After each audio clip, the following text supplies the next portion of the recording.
What is the crack? How is everyone keeping? We're doing a quick stream for the crack here. I'm just sort of working away on a project, trying to figure out stuff. Whether the stream is behaving or not is another matter, as I am used to doing streams for the war bosses here. But I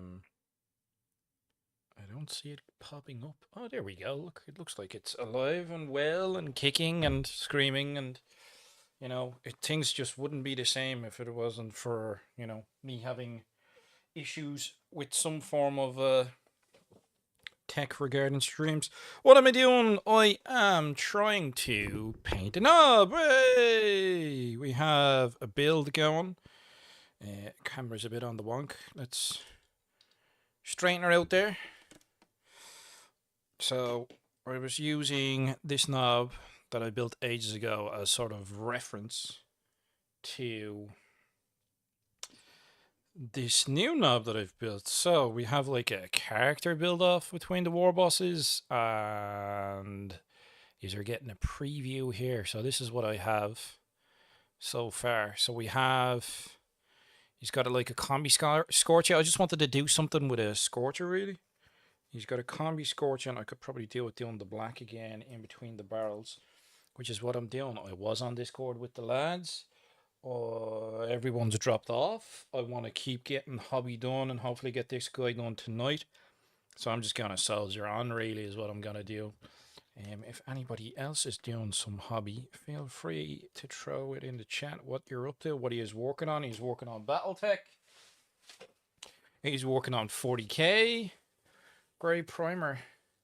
Say nub some more. Nub, nub, nub, nub, nub. Oh, look who's too good to join the Discord call. Well, how's about that?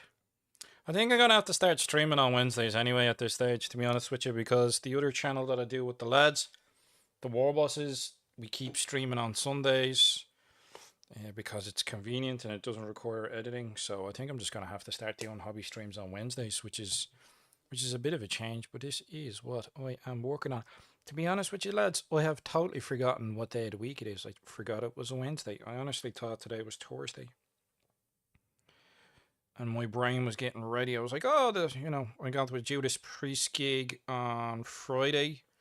So I honestly was like, oh yeah, I go to that gig tomorrow. But somehow I've managed to lose a day in my mind this week. Somehow. Don't ask me how, but apparently that's what's happened here. So my sincere apologies for not dropping into the Discord and joining as well as do some hobby. Hopefully you're all having a bit of fun. I also need to get a bit more organised in regards to me hobby hangouts again, instead of just doing, hey, I want to get something done. But that is what is happening here. I am trying to get something done. So, we're doing a character build, which is our thing. For the Warboss channel, I decided to go for Nub. Dude's got a combi scorcher. We did a bit of a conversion, so we have some plastic hard work. We did like connections, so that's rivets and connections. I don't know if that's coming up great there. For no, you can kind of see it. So we basically glued like a bit of plastic hard on there. Used the green stuff roller for this tube to connect up. And oh, that needs to be primed more. You can see it's a bit white there because it's still plastic hard. But we did a plastic hard tube here, and we just cut it at a 45-degree angle to make sort of like an elbow connection, or I don't know the technical terms. And then we made another sort of small connection here with a bigger piece of tube to make a connection for the hose in general. We have Tamiya, so the Tamiya kit barrel. We bought that in off of Mark's Models, but the rest of them is mostly just like from the knobs kit. We drilled out the barrel for the flamer and for the shooter. And then the straps, we were given a good tip by one of my good friends, Sid.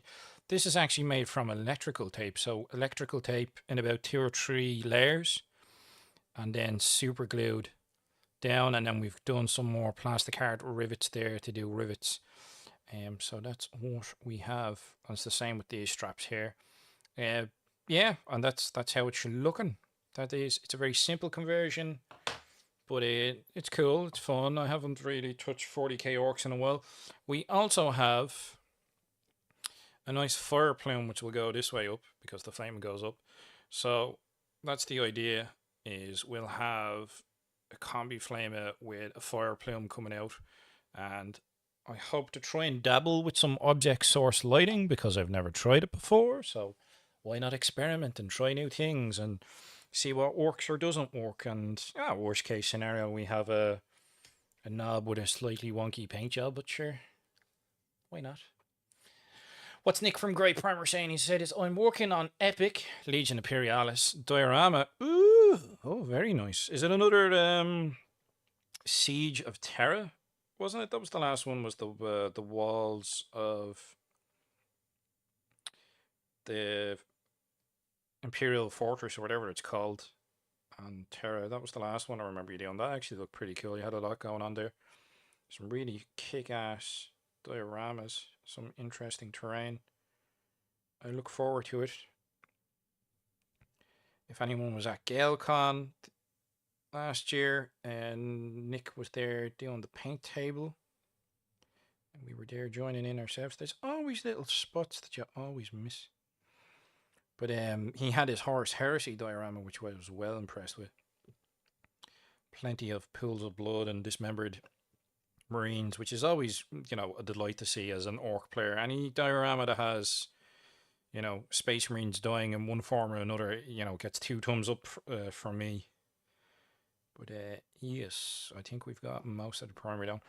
I'm going to try and do a skin first because Muggins here was focused on the conversion more so than the practicality of painting the miniature. So I'm going to have to try and get, I don't know if I should try and get his skin first and then his clothes, or try his clothes. I think his skin will be easier to access, so we'll try do his clothes first, and then I just need to decide what to do. So I'm thinking I'll do like a Xandri dust for some pants or something. Like I tend to do camo colors, so like this guy's pants are Xandri dust as well. Or actually, what I wanted to emulate was I did a paint job as he scoots across the room on the old computer chair to retrieve the Felder case, because there's a paint job I wanted to show us. I might want to do something like this. So I painted up, this is Grayson Caldwell's Marauder, and I did like a just a checkered sort of, very basic camo scheme, but I like it. So I think we'll do something like this for the knob. So his clothes himself, we'll do that way, because he is a blood axe, as are all of mine. And we'll go from there. And then all of a sudden I'm being bombarded by messages on my phone, which is not convenient at all. Hey! What other comments have we got? Great Primer saying that looks cool. Cheers, Nick. Doing my pre-varnish metal highlights right now. Still working on the walls, Lorcan, are you? Good man. If I get them finished tonight, then I'll do weathering over the weekend, and then Carnage, the laydown texture paint. Oh yeah, the texture paint I give it. It's a sequel to the Siege of Terra one, continuing on the next section of the wall. Oh, sweet, I look forward to that. The last one was like super busy, but not busy in a bad way. Like it had a lot going on in it, so you could, it was one of those sort of things with the more you look at it, the more you sort of see stuff. I quite like that, so I look forward to that. I am going to pull out some AK paints, because that's what I used. Even though I have a load of GW ones, I used AK paints for the Marauder, and we want to do that sort of Marauder's color scheme, so we'll keep him there. That's what I wanted to try, and I'll keep him here for color reference in regards to scheme, because it has been so long since I painted a 40k orc. I need reference and reminders. I really should write down. All right, that was pale grey. So the base of that was pale grey. I know that. And then I'm trying to remember if it's dark grey or lead grey that we used. Because we have, for some reason, I decided to go mad and buy loads of greys. I love a good grey. You can't go wrong. That don't think there's much in between them. Let's go with lead grey for the crack. Oh no, it's just another brick in Terra's wall. Oh my god. Remind me to slap you the next time I see you for such a terrible pun. That should have been varnish. Ah, but yes. Yeah, get it sealed up. It'll be decent then once you get it finished. And the ground texture stuff. There should be enough in the tub I gave you, Lorcan. Like, this one is the one I tend to use the most now, just because it's plain white, so I can just prime over it. Whereas the grey one, you know, it's a bit much of a muchness, really. I tend to paint over them anyway. I like using them because they're very fine texture for Battletech. They're very finely ground, and they also look good on... Is this one sand though, or which one's this one? I'm trying to remember. I think this is a sand base. I tend to use sand on them, but we shall endeavour. I was previously working away at these guys, and they're all kind of sealed up for me. Stormboyz, which is taking me months. I'm very slow.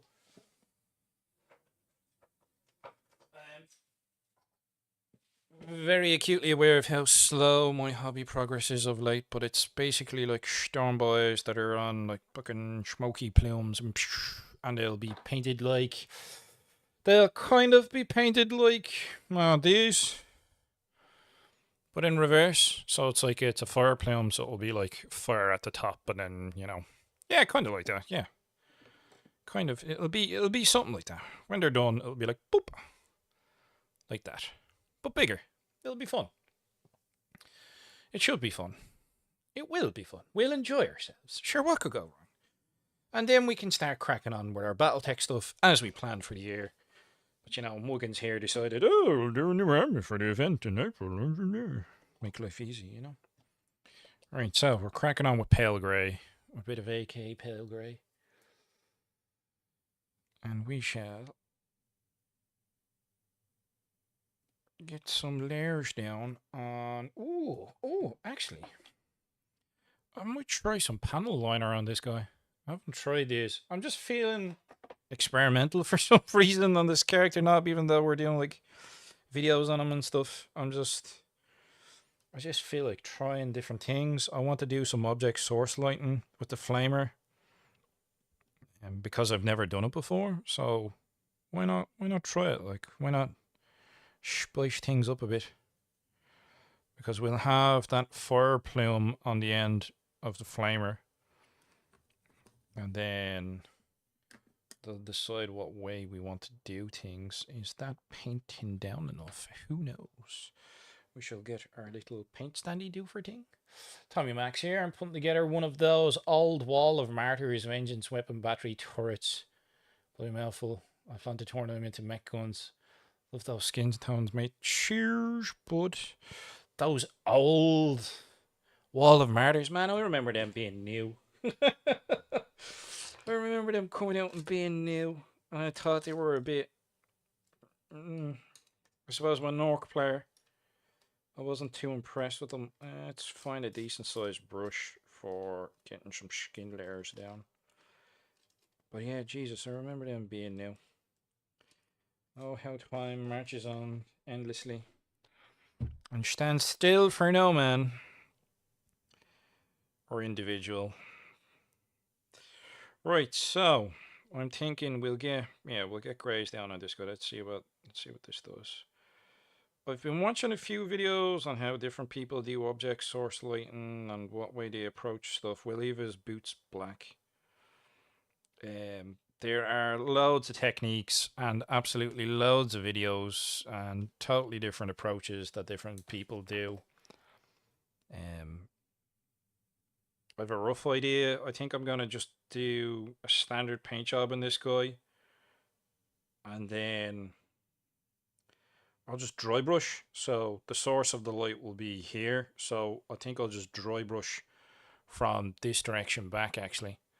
So you can see the points of light where it'll hit. But we'll dry brush from this direction back. So like this whole side of the the oil drum will get hit. And I mean, yeah, he's not compensating for anything. A big old oil drum, it's not going to, big old fuel drum, it's not going to run out anytime soon. I should have put like a lever here, and now that I think about it, just so it could feed, so you could turn it on and off. But I suppose he's the type of dude who was like, yep, now I've plugged it in, I'm using it all. You know what I mean? I don't need no tap. Nothing spices things up quite like a Prometheum flamer. Cool. Free just jumped into my lap while I had a brush in one hand and wall piece in the other hand and a second brush in my mouth, and then insisting on giving wall head bork bonks. Yep, sounds like cats being cats. The usual. How's the audio sounding for you guys? Am I coming through loud and clear? I did mess around with the audio a bit to try and get things to work a little differently. I've been mucking around trying to learn tips online in that regard. I'm not too worried about getting paint on other stuff at the moment, as we will be hitting up those layers after the fact. I've done the typical sort of get the miniature built type of thing that I always do. Like I prefer to just get the build done and then, you know, make life difficult for myself in regards to painting. So I don't even know how we're going to do a camo pattern on these trousers when there's a combi flamer in the way, if you get me. But we'll throw something together. I don't know if I want to do the top the same color, or like I even missed primer there, but to hell with it. We're getting paint on this guy. We're doing base layers, all the base layers. And I think the main thing will be the object source lighting. We'll give that a bash. This is more with OSL. I recommend studying flamethrower reference photos first. That's not a bad call at all. I'm going to have to get the color right for the flame itself. So I've based it in grey, but taking into account its flame, it's kind of weird because it has to be brightest at the more central points. This is literally just a paper clip with a load of clump foliage super glued, and it will be the other way up. So I just did a cone of it, and then I did a little flare at the top. So when it's glued on, it'll look like that, kind of, if you get me. So that's the plan. Oh, these tweezers are awesome, by the way. If you get any like reverse clamping tweezers, they are great for doing sponge weathering, but also for holding pieces. Oh no, I knocked it. It's alright, still holding on. Yeah, reverse clamping tweezers are great for holding on to stuff. It didn't even let go as well. That's how good they are. They're great for holding on to stuff, like little bitty tiny things, like that's being held on by the paperclip end of it. Yeah, we'll just throw base layers in and we'll worry about things after. Now, what color do I want to do his top and stuff? Do I want to do with shoulder pads in grey as well? I think we'll do that. We'll do the shoulder pads in grey. That's what we'll do. So they will appear in grey, and that way we'll be able to do the sort of same camo pattern that I was doing already. My thinking here was that I glued the fuel barrel on, and then this worried about straps after the fact, so I tried to anchor the straps, which are made from electrical tape, which is a great tip again by Sid, one of the other war bosses. I anchored them down onto the shoulder plates, and I don't know if you can see, but I've put little rivets in as well, just to sort of tie them in. They look tidy, man. They look nice.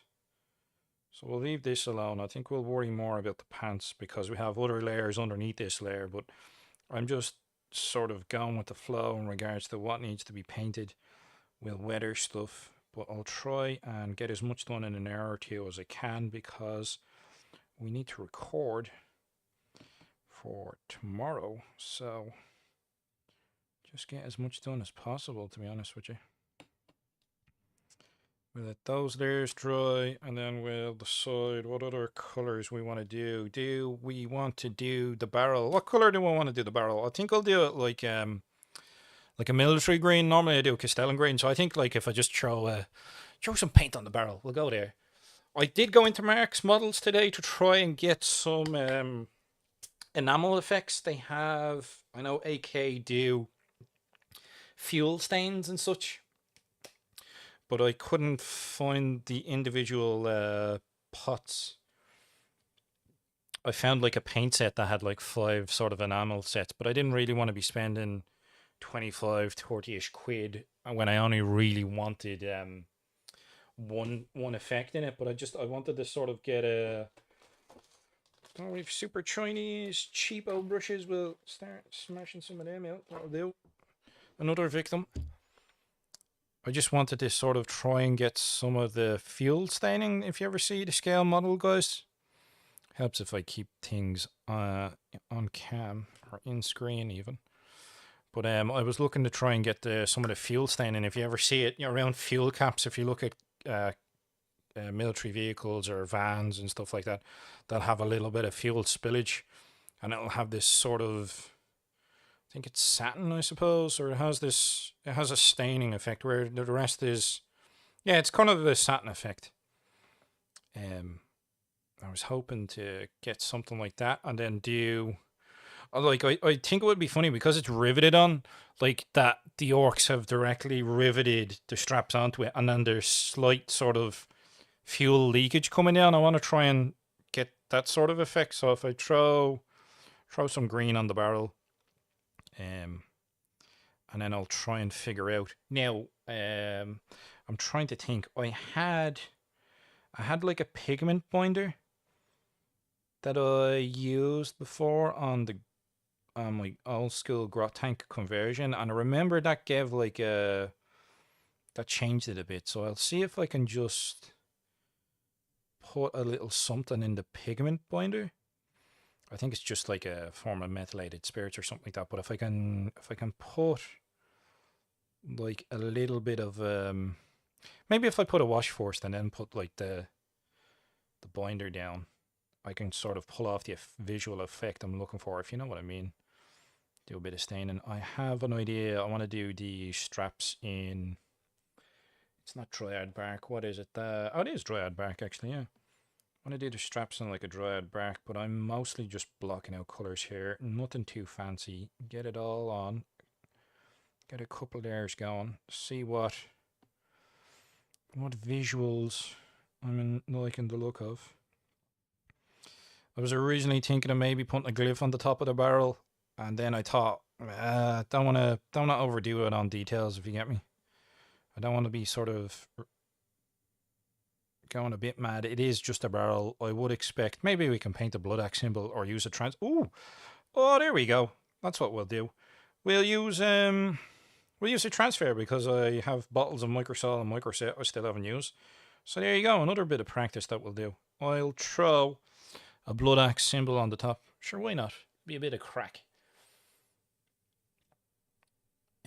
Lorcan is saying, I think Mark still has the Armorcast Flamer Effects pack I bought ages ago. If you want to search his house for an alternate option. No, I'm enjoying the I appreciate the offer, but I'm enjoying actually mucking around with clump foliage because it was an effect I found out about years ago, but I was a bit apprehensive about doing it. And I don't know if it's just a case of realizing, hey, if I actually practice this, you know, the hobby, lo and behold, if you practice a hobby, you might get better at it. Who would have thought, ladies and gentlemen? Huh? But yeah, you know, there's a few effects that I want to try out or I want to do that I've known for ages, like OSL as well, that I've known for ages, but I've been a bit apprehensive about doing. There's been that sort of fear of ruining a good miniature, I suppose. What colour will we do as gun? Will we do it like military green as well, or I think his top could be like a Xandri dust. I'm thinking Xandri dust, yeah. We'll go with Xandri dust. I know we've a few paints out here, which is a bit madness, but I'm just trying to get blocky and base layers to sort of decide what way to go visually. You know what I mean? I do like a good Xandri dust. You can't go wrong. But this layer will get toned down a fair bit. And then what way are we going to do is, we'll do that in military green actually, his like metallic bonds. I think that'll look well in a sort of US olive drab colour. Like I said, straps will do on dryad bark. That's sort of standard for the army. This green actually works pretty well with the skin tone that I do. Originally, I was a bit apprehensive about that as well. There you go. See, look, learning and smashing things out. Originally, I thought green and green wouldn't work well, but the military green. Now it looks like his helmet's made out of like other barrels, I suppose. See, fun little narrative we're building up. You know what I mean? We'll call him Barrel Face. Hey, just don't say it to his face. He won't last very long. Right, Sandry Dust. Sandry Dust. We'll put a bit of that down there. We don't need an awful lot. A couple of layers. And we're just getting paint on it. And hoping for the best. I think the real thing for Blood Axes is if you get the base layers down, you can get your miniatures tabletop ready pretty quickly. But when it really pops, which is very time consuming, is when you sit down and put the time in and do the camouflage patterns, which are pretty easy to do. You know, you get a bit of practice in. Like if you look at this guy's sort of, you can see where I've done the effort in for the camouflage here. That's just grey with, you know, white and then black sort of tear patterns. And just all putting them in the same sort of direction, and it looks half decent. And then this is Sandry Dust pants again with, you know, a brown and an ochre sort of orange. And then you can see where I haven't actually gotten around to camouflage in his short, but it looks fine because once you got the block colors in, and the dominant color scheme for the orcs is the skin, you know what I mean? That it looks cool. I like it. And you could do with actually having a tuft glued on his base, but you get what I'm saying. So even if you just put the base layers in and then you come in after the fact and you do a bit of camouflage, it's not too much of an issue. Now we haven't done the skin yet, so we can still be a wickle messy with the base layer, but we want to try and get a bit more tidy. The problem I'm going to have now is when the yellow concentration levels go up when you're doing a stream and painting at the same time, you tend to start to go into this tunnel, I suppose. It's not tunnel vision, but it's hard to concentrate on fine detail and talk at the same time, if you get me. Most of the time I tend to do block colors anytime I'm doing a stream. I don't actually bother doing super fine detail, but like I said, we're just kind of smashing base colors into this guy at the moment. And again, I would not suggest fully constructing a miniature before trying to paint them. I mean, if you were like a super master painter or something like that, you would build it in sub-assemblies and such, but I'm impatient. I wanted to sort of do the visual of the conversion first. I wanted to see that combi flamer and try and drop the miniature, as you do. Looking at saying one more wall piece to go, but it's one of the two really long ones. Ah, sweet, good man. You're doing stellar progress. I do not regret at all handing over the reins in that regard to yourself. There comes a time in a man's hobby career where he realizes, hey, I've bought this really cool thing and I'd love to paint it, but for the greater good of our gaming group, I'm going to hand it off to someone who actually gets stuff done. You know, so I'm glad to see you're getting some absolutely stellar progress on the wall sections, and I look forward to seeing them at Leprechaun. That would be cool. We'll do his metal sort of skirt as well. We'll do in a military green. We shall assume that he's made a fair bit of his armor out of this oil drum or fuel drum green metal that he's come across that he's probably pillaged. I'm sure there's like color combinations that I'm committing sacrilege with in regards to what goes whether to yellow and what doesn't, but to hell with it, it'll be grand. And will we make his gun green as well, or is that a bit much, or shall we just keep it metal? Undecided. What do we think? Do we think we should do it like a military green? Do we? I think I should actually do that in the same color as his shoulder pads. I think too much green. Too much green would be a bit much. We have a cat giving out and asking to be let out of the room at the most inconvenient of times. Go cat, go for it. But you try and keep the doors closed to try and keep the heat in the room. But you know what cats are like. They're constantly asking for doors to be opened, to be let in and out, and torment you and jump on laps when you're trying to paint miniatures, and, you know, being menaces to society in general. Yeah, I think if we put that color there on his wrist, and then if we throw, so 1, 2, if we could get a grey in and around here, that would be like 3 light greys. Frame it, kind of. Maybe here, this one. We do that part in the grey. Maybe we'll put. Oh, look, do you know what? We'll try it. We'll see how it goes. If we don't like it, we can always paint over it with a different color. Gonna try this in the grey.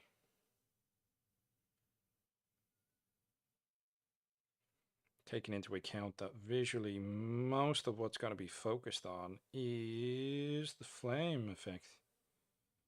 So we will have our object source lighting coming from that direction anyway, so I don't know. Might change it. We'll see how it goes. We'll put a second layer on the shoulder pads.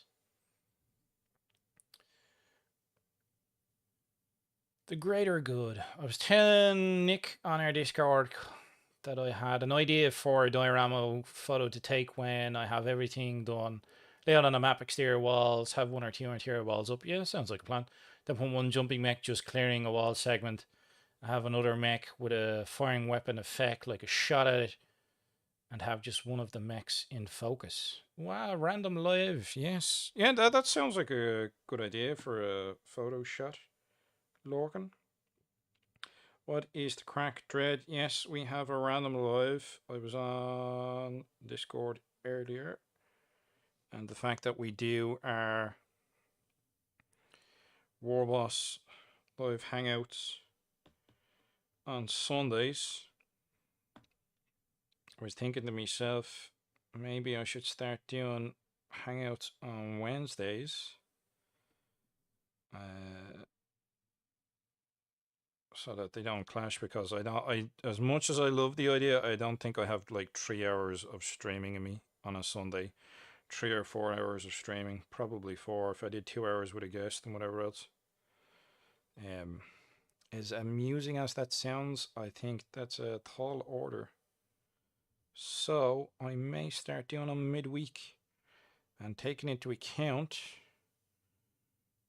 I work most Wednesdays, or nearly every Wednesday. I'm nearly always guaranteed to be at home, so. What do you think of that? What do you think of like hobby hangouts on Wednesdays? I'm sure anything that's consistent is better than nothing, but I've been meaning to start hobby hangouts again on Sundays. I've been meaning to get guests on again, but we keep doing war bosses live on Sunday, so it's like, you know, can't do both. I mean, I could. I just, you know, I think I'd suffer for it. Trader saying, man, I need to crack on. I got hours left, but just can't break the mental block. We'll go to bed soon and try again in the morning. Yours is looking good. Cheers, man. Well, hopefully you break that mental block and you get a bit more progress done. I have to work the whole of tomorrow, so you have plenty of time to catch up between now and then. I'm sure you'll get plenty done. What seems to be the mental block? Like, what's happened? Have you gotten to a stage where you don't know what to paint, or is in the build? I know you broke an arm. That can be a bit irritating. I'm trying to get paint on his butt without getting it elsewhere. I know that can be a bit irritating. I may be putting layers on a bit soon in some places. As I said, I'm not doing any favours by gluing barrels to his back and then trying to get the paintbrush in on his butt between the barrel and the straps. But base layers, people. We're just trying to get base layers on. If nothing else, we're looking for base layers. Try for another Zandri dust, or did I water it down a bit much? No, I think the problem I have here with the Zandri dust is I missed a bit of the back.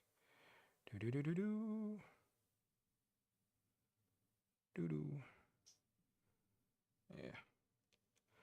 So what I did when it came to the barrel is there's like a small, very small back plate on this knobs kit. And I took the rivets off so that the barrel, or the, yeah, it is a barrel actually. A barrel, yeah. The barrel, the fuel barrel, glued flush to it. It was a bit of a menace to get done, but you know, it worked in the end.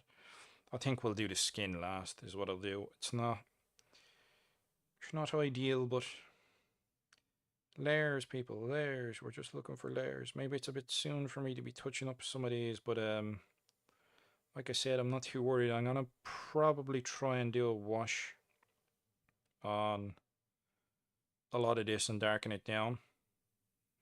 What about his belt buckle? Will I do that green? I mean, you can barely bloody see it, so yeah, I'll do that at green as well. I'll just do a little bit of weathering. You can't really see it. It's like buried in under there.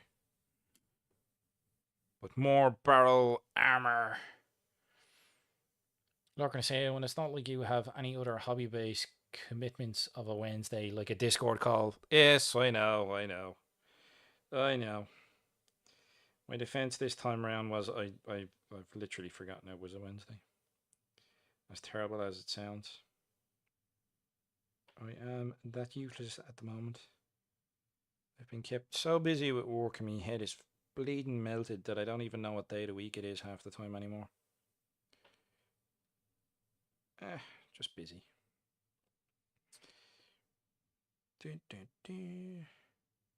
Yeah, that works fine, I think.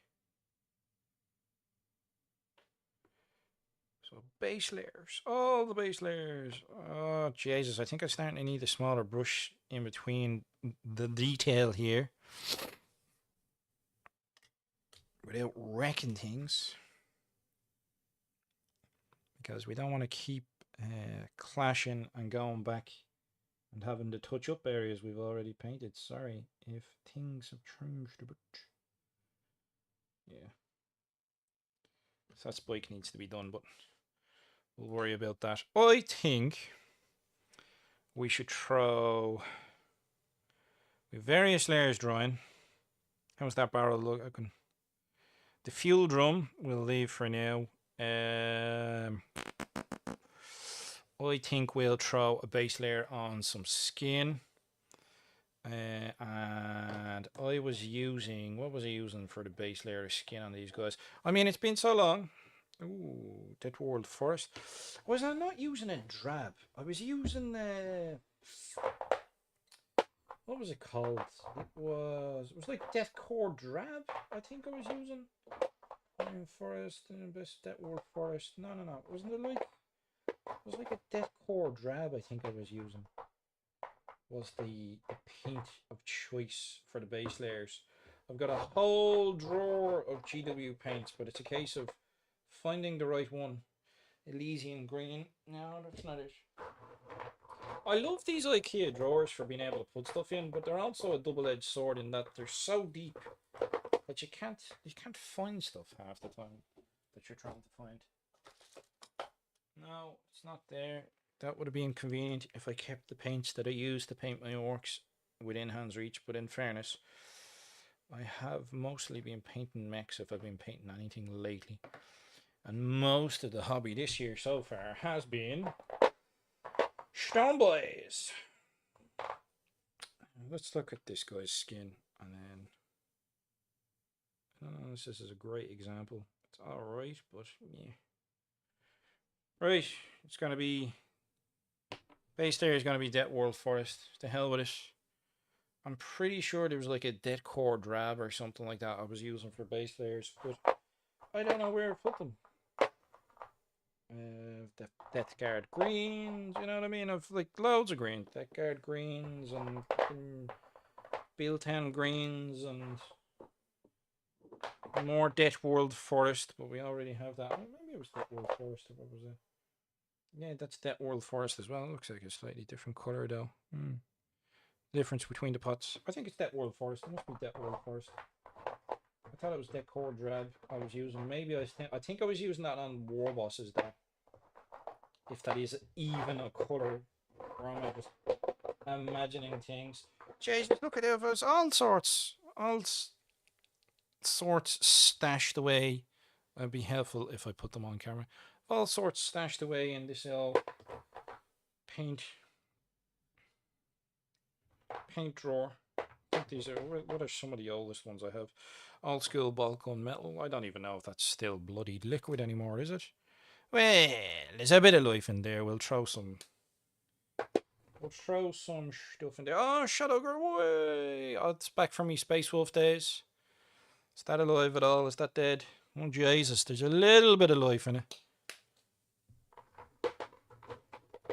Plenty of them mucking around with. And I went mad for bleeding Forge World's powders. I've loads of them. I've even got like Forge World paints.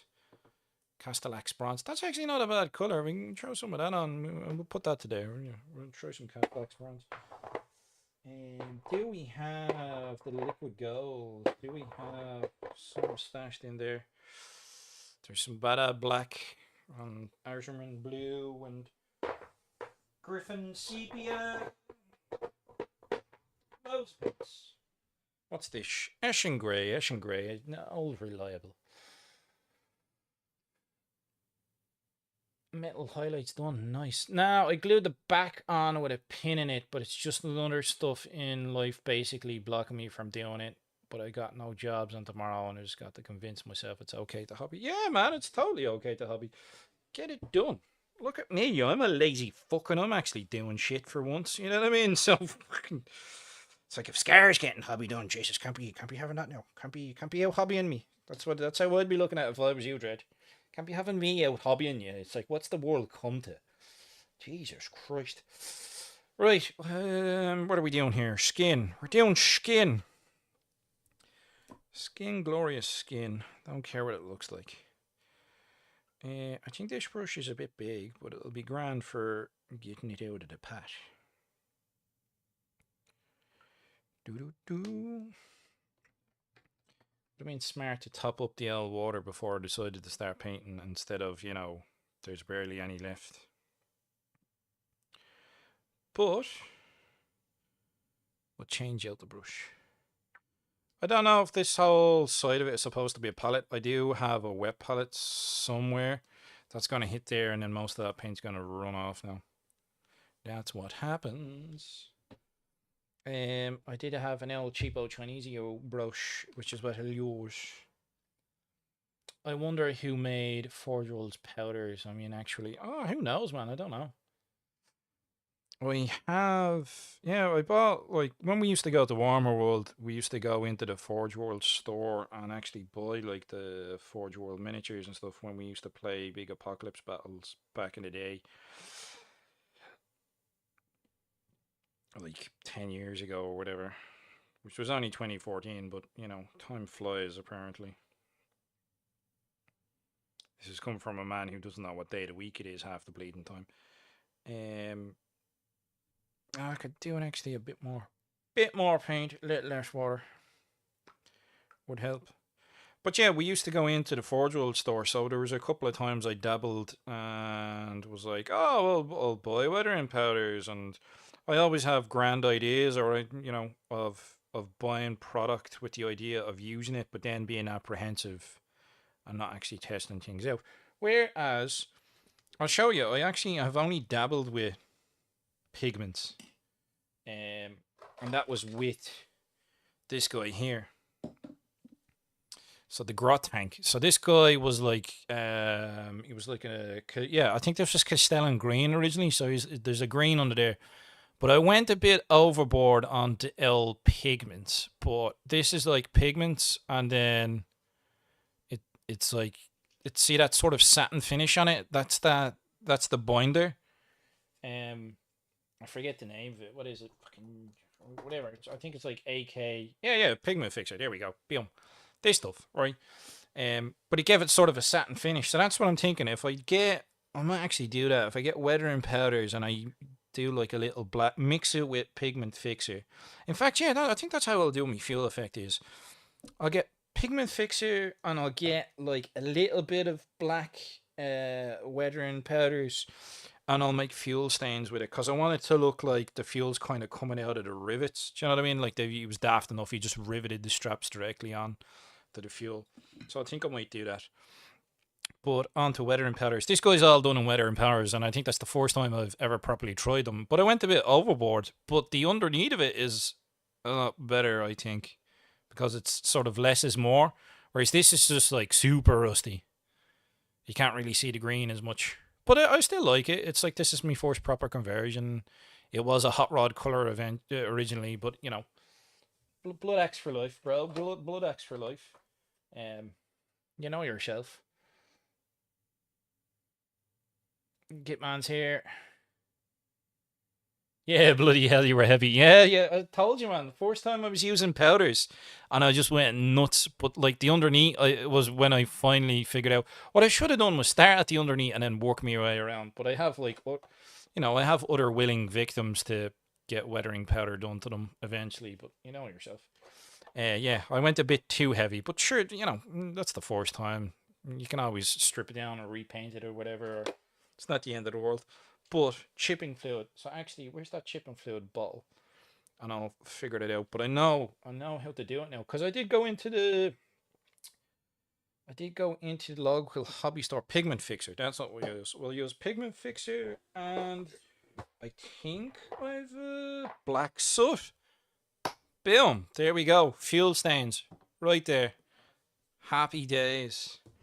That solved that mystery. I was gonna buy like an AK bottle that was fuel stains, but I don't really need to do that if I've already got the stuff.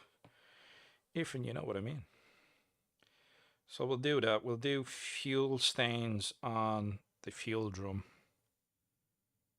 and it should be grand. This is looking. It's very light.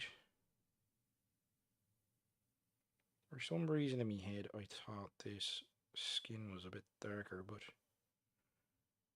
it'll be grand. I'm just looking to get base coats down, because worst case scenario, hopefully I get home. I'll try and get home a little early from work, and then I'll throw on some washes and try to get the effect I want done, the OSL, the old object source lighting, and get the flame done as well. But at the same time, I don't want to be rushing things too much, because then you just get sloppy, But speed is of the essence. We're just looking for tabletop standard, nothing too funky. I'm not too worried about getting a bit of paint on our fuel line there, because I have some paints, like rubber tire paints, some Vallejo ones. But if we just block things off, worst case scenario, it'll give us a good visual at least of what direction I want to go with things. I throw a wash on top of this, which tones it down a bit. And I use, I think the GW one is a Tonian camo shade, and I found that the Vallejo model dark green, I think it is, Vallejo model wash, would be helpful if I didn't just throw all my model washes back in. Yeah, because I want to end up, this is actually a better example of the skin. The knobs are a bit darker. So yeah, I think there was like a darker drab color that I like to use. But we'll see how he's looking after I put a wash on him. It should be fine. We'll just paint for about an hour or so and go from there. Nothing too flash. Still undecided what colour to do the gun. Should we just do base metal? I don't think that's very blood axey, just base metal. We'll have to do something. I know, bluing, gun bluing, the sort of darkening of gunmetal would be very tactical and blood axey, but I actually don't know how to do that effect, to be honest with you.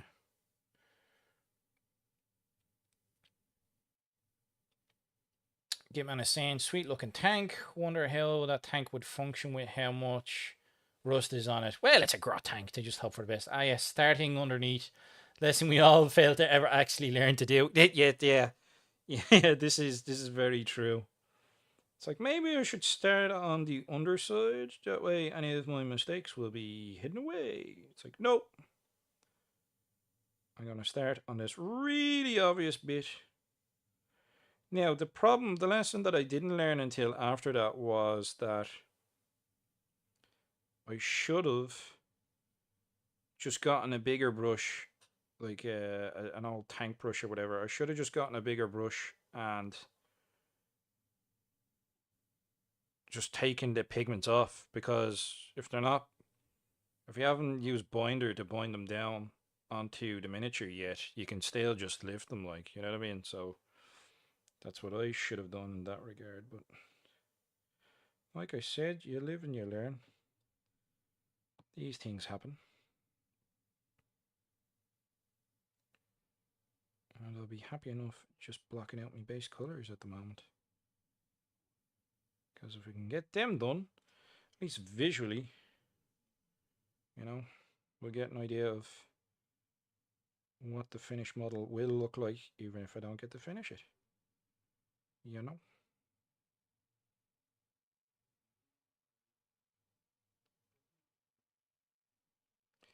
Trying to get in under the neck now is another problem. Again, you've got all those clothes in the way, and what in the Jesus is that? What is that? Can you see that? What is that? Is that like a bristle, or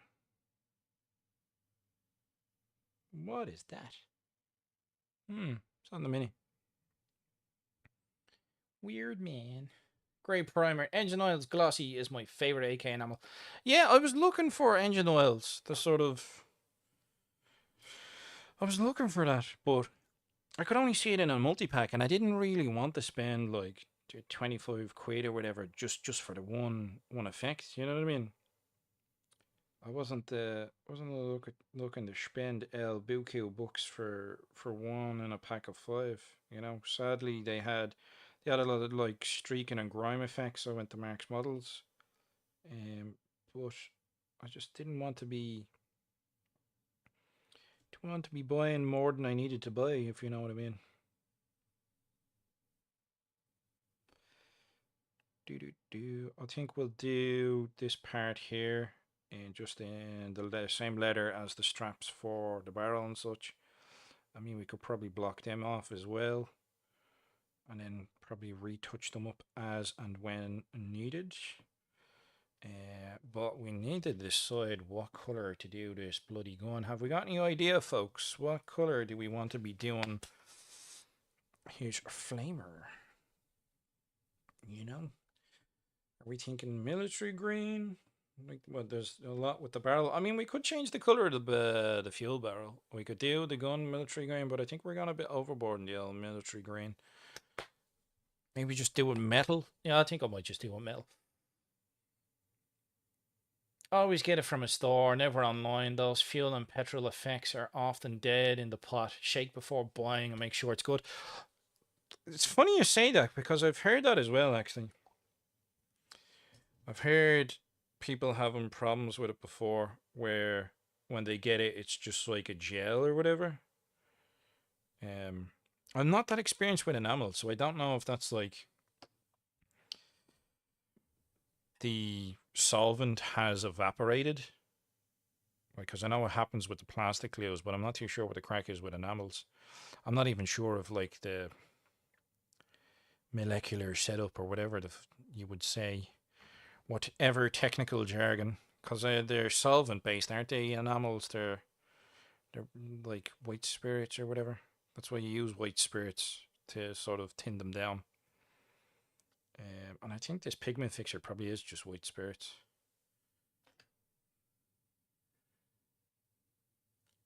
You've made this mistake and paid for a defective product. Well, thank you for the heads up, Dread, because that prevents the rest of us from making the same mistake. Thank you for sharing your knowledge. I can't believe these straps are electrical tape. It's a bit nuts. But they look the part. They look sweet. I would have just tried to make these out of very thin plastic card. I think is what I would have went with.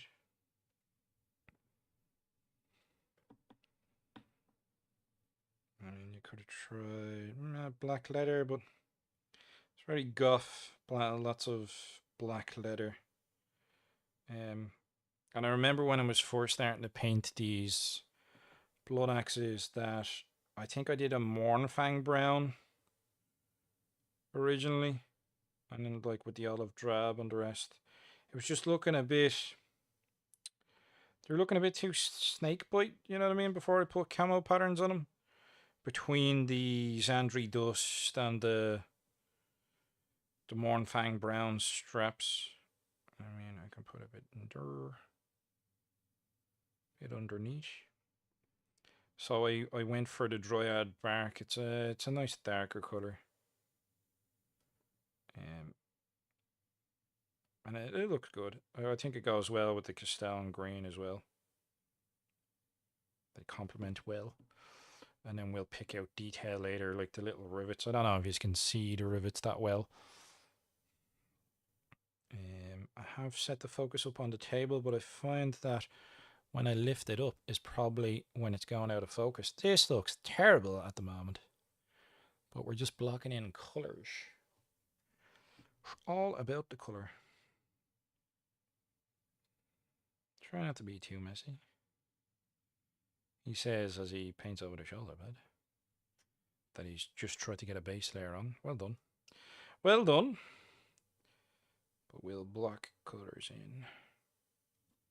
But yeah, electrical tape. Great hack from Sid. Electrical tape straps.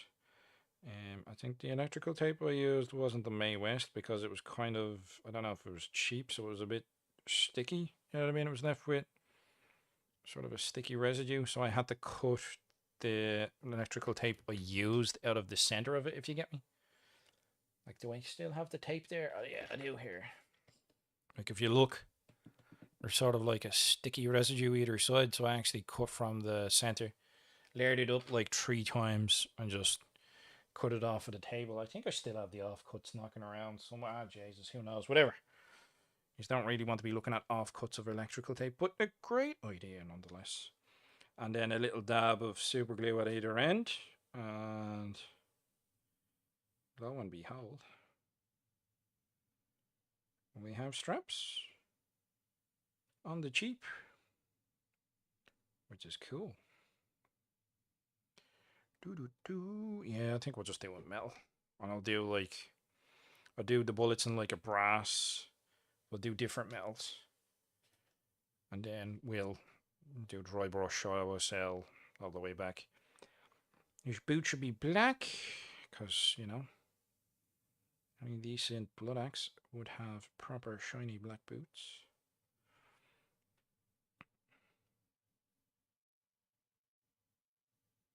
Do we need to do a bit more of a mix? Maybe. I think it'll be alright. So, ran out of Castellan green. We'll top that up. We'll chip away. Grey Primer saying, I dig in with the tall of my brush to start mixing each enamel. They often separate into a pretty solid lump at the bottom. And mixing with agitation alone just won't cut it. Oh, okay. I didn't realize separation was such a big thing for them. I suppose because I'm used to using the old acrylics more than anything else, so it's just a bit of wrist action and elbow grease usually sorts it out.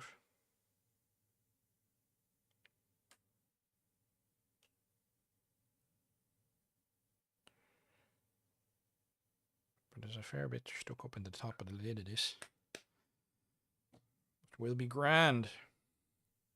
Jeez, look at the colour of that paint water. Could do with a change, but we've run out and I don't have time to be changing it. Plus, most of the colours I'm using are sort of around the same tones. We're using greens, we're using olive drabs, we're using browns, very sort of muted colours.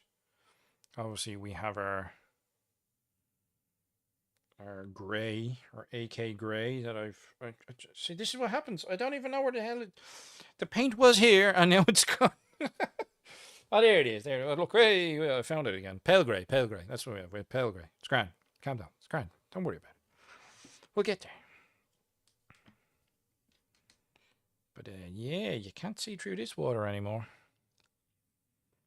And we're working off our Castellan green, which is this one here. For the old barrel. Fuel barrel. I'm just looking to get it solid. I'm not going to be doing anything special with it initially. We're just going to get the colors solid and then throw washes over them. And then we'll do our OSL dry brushing, and that's where I think things will either make or break the miniature.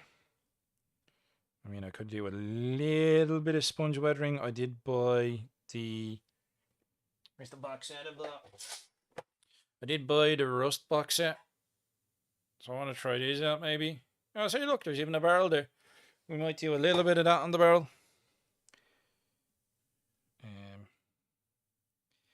But we'll worry about getting the colour solid and not painting over other stuffs. You know? That's the plan. But yeah, we could do a little bit of weathering on this. Maybe I should have beaten it up a bit more. We're using the Tamiya fuel drums. Initially they didn't have them in stock, but then the lads ordered one in for me. Yeah, which was sound. Because it was either that or I would have to be making it. Oh, it helps if I put it on screen. It was either that or I'd have to make it from scratch from plasticard. Now, I bought plasticard to do such thing, but it would have been so much bleeding hassle, but I wasn't in the mood to be scratch building fuel barrels, especially when I knew a product existed that I wanted for it. And this was the sort of the concept or the visual that I had as soon as I decided I was going to do a conversion where I wanted to use flame effects, because I've been enjoying building the Stormboyz clump foliage. So I wanted to use the clump foliage effects for the flamer. And then obviously if I wanted to do that, I didn't just want a standard combi flamer. I wanted a fuel barrel, and then because I wanted to have like a fuel barrel, I wanted to do like a little bit of plasticard work for the pipe work, you know. And then I got the old green stuff roller out, or pipe maker, and give that a bash. So I had an idea like what I was constructing, what sort of narrative I wanted to go. I wanted to do combi flame it, I wanted to do flames out of it, and I wanted a big fuel tank. And that's where we've ended up. So we've ended up here, in case you were wondering. Now, there's leather on his wrist. We'll throw some leather on his wrist. Choppers, sluggins, and shooters. Yeah, Dread, it's totally alright to hobby tomorrow if you don't have something else lined up. Yeah, totally, man. Totally. Be grand. You'll be grand. I do not have my Imperial Commander and Ogrins at hand. Bit too much there, bit too much. It's alright, we'll come back and tidy up. But I will eventually Chopper Sluggers and Shooters. I'm just going to call you Chopper from now on. Love the Kit Bash scar. Cheers, bud. Kit Bash, plastic card, green stuff, conversions, great crack. Bit of everything. Bit of dabbling with a few of the dark arts. There's also straps in there. Definitely not making life easy for myself. That's a boot strap. That's there. There's a strap on this part. I'm not too worried about this because I'll come back and do his boot in blue. Or not blue, black. But there's like a strap for tightening. There's a little metal buckle there. That's also the back of a strap. So that's most of them straps. There's little straps on the back of his head. We are going to need a finer detail brush, my friends. We shall dig in the drawer and see what goodies we find. What's this one? No, that's a chisel brush. Hey, let's just try some Tamiya brushes. I clearly haven't opened these yet. Oh, Jesus. Okay. I probably bought these in Mark's Models many moons ago. I think I specifically brought this for doing the glass on mechs or a Tamiya modeling brush. There we go. That's what we've got. Cracked open a pack. Apologies if it sounded terrible. We're gonna try this. This looks hilarious. I don't even know if it's supposed to be. And Jesus, I end up licking the wood as well. It's a modeling brush, eh? Well, let's see how she holds up. This is like holding a bleeding pencil. This is weird, man. I'm committing sacrilege here. Oh, yeah. It helps. Maybe I should change the adjustment. Hold on. Give me a second. Because when I set up the L focus on this, it was setting the focus for the table. But the problem that I have is that I'm actually got the miniature up a bit higher than that. See what I mean? Right, there we go. Is that helping? Hey, there we go.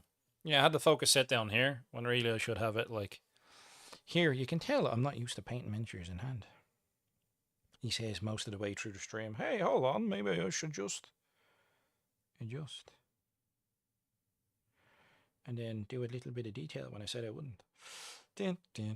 Contradictions, I tell you. They're saying, cheers, bud. It's me being way hard on myself because I promised myself I'll make it all happen this year. Ah, you be grand. Don't worry about it. It was fine while I work for others. Yeah. Most folks chop it down to chop it. Yep. Chopper it is. It's all about the chopper. Now, what are we doing apart from making an absolute balls of this miniature? Nah, it's going grand. I'm enjoying it. I'm having fun. Well, what other sort of core paint job do we want to do on this? This fuel hose, I want to do it like this one. It's the same sort of technique as the WA banner knob. I think I went a bit overboard on the old highlights on this guy, but something like that. That's what I'll bash for. As you can tell, I didn't even finish the camo patterns on this guy as well, but if you just get like block colors. In fact, look at this shoulder pad. This shoulder pad is black. Holy Jesus. I think I was going to deal with another color and then change my mind. Oh, hold on. We'll see. Do you know what we'll do? We'll put a bit of this grey on. Because that is bleeding shocking. The WA banner knob I keep showing off. And it's like, oh, well, he's not fully painted, actually. So, we'll dust off the shoulder pads. I do like the skin, though. The skin was done nicely. I'll dust off the shoulder pad and we'll throw a bit of light grey. We'll throw a bit of light grey on the situation. Maybe this is a bit too fine of a brush, but To hell with it. Again, the main thing with this is you have to sort of knock it back.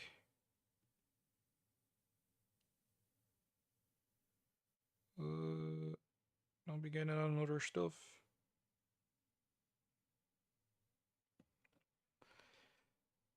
And then more than one painting helmet would have been ideal, but sure, what can you do? And a bit of weathering around the edges. I think that's what I did here, is I just picked out, that is Dryad bark again on the green.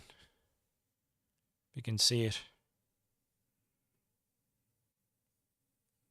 Just picking it out with Dryad bark. And like the edges I usually do as well in metal, because I do think to myself, right, so maybe it was painted before the fact.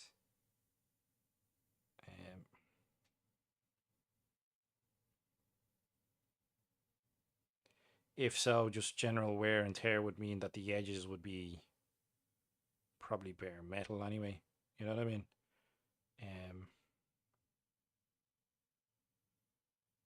Or if it was painted after the fact, it would be the same situation, you know, just from the orcs wearing them around the battlefield. There would be all wear and tear on the armor, but a bit of this and then a camo pattern and then a bit of a wash, and then you're laughing, really. Find it funny, I took this miniature out for reference and I'm like, oh, I forgot to paint a bit of this, so I might as well paint it now, yay! So we're painting multiple knobs tonight, apparently. I'm sure, Jesus, if things go according to plan, we might as well even get them washed. Washing your knob live on stream. Filter today, filth. Oh, I got a little bit on. Well, I suppose it's not too far off the highlight colours anyway, so it's not the end of the world.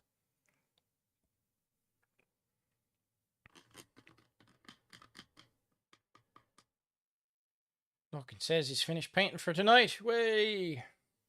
Can't trust the blood axe to do what he says, eh? True.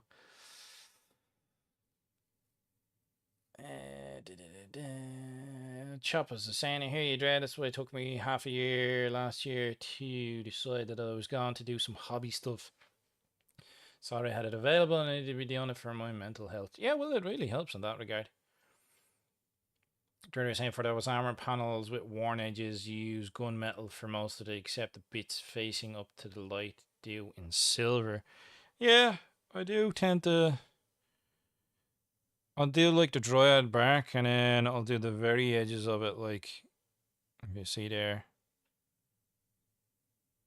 The very edges I'll do in like silver. With the idea being that if you look at his fingertips and stuff, anywhere that's going to be used and worn will pop a little bit more.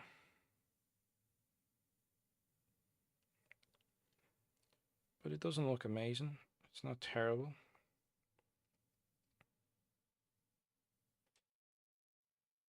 I've done worse. But we'll do that and then I'll probably leave that like that for now. He says as he tries to get more paint in.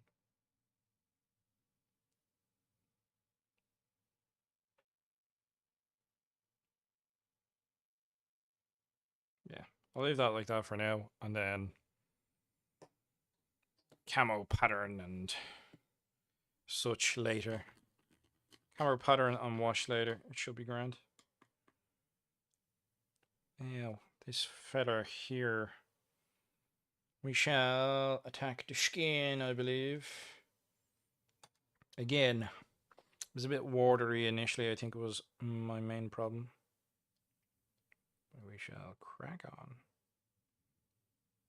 Do another layer.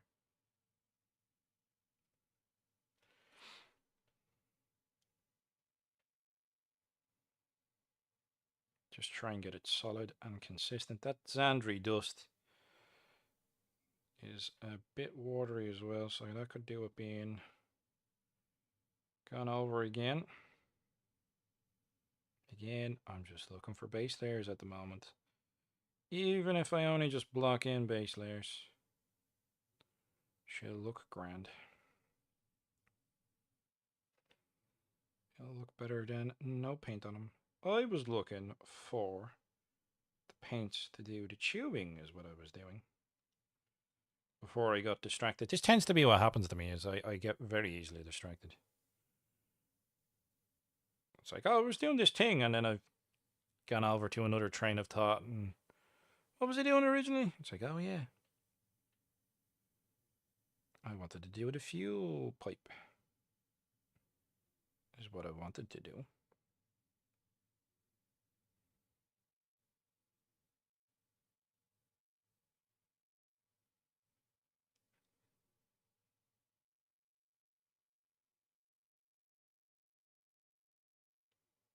But that will be all toned down as well. So like, we'll do green wash on the skin.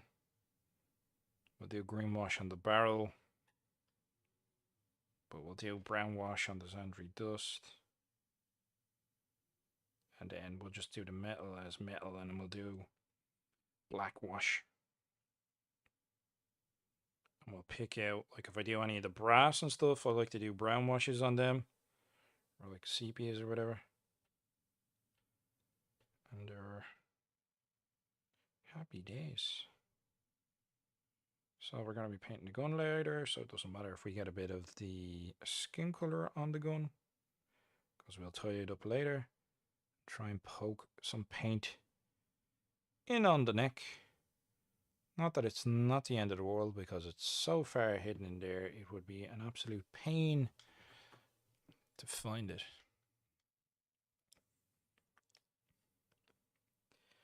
But we need to work in there on those straps. I think they need to be hit.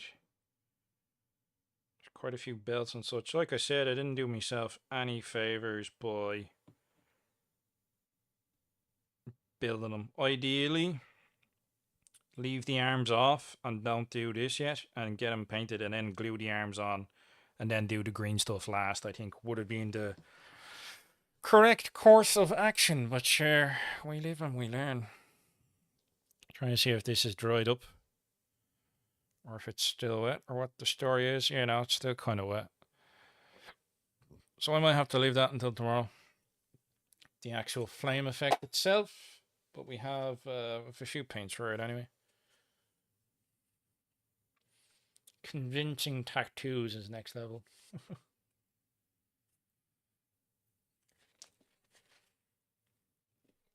Was he saying the banner knob has to be in the list? I mean, it could be. We could put it in the list.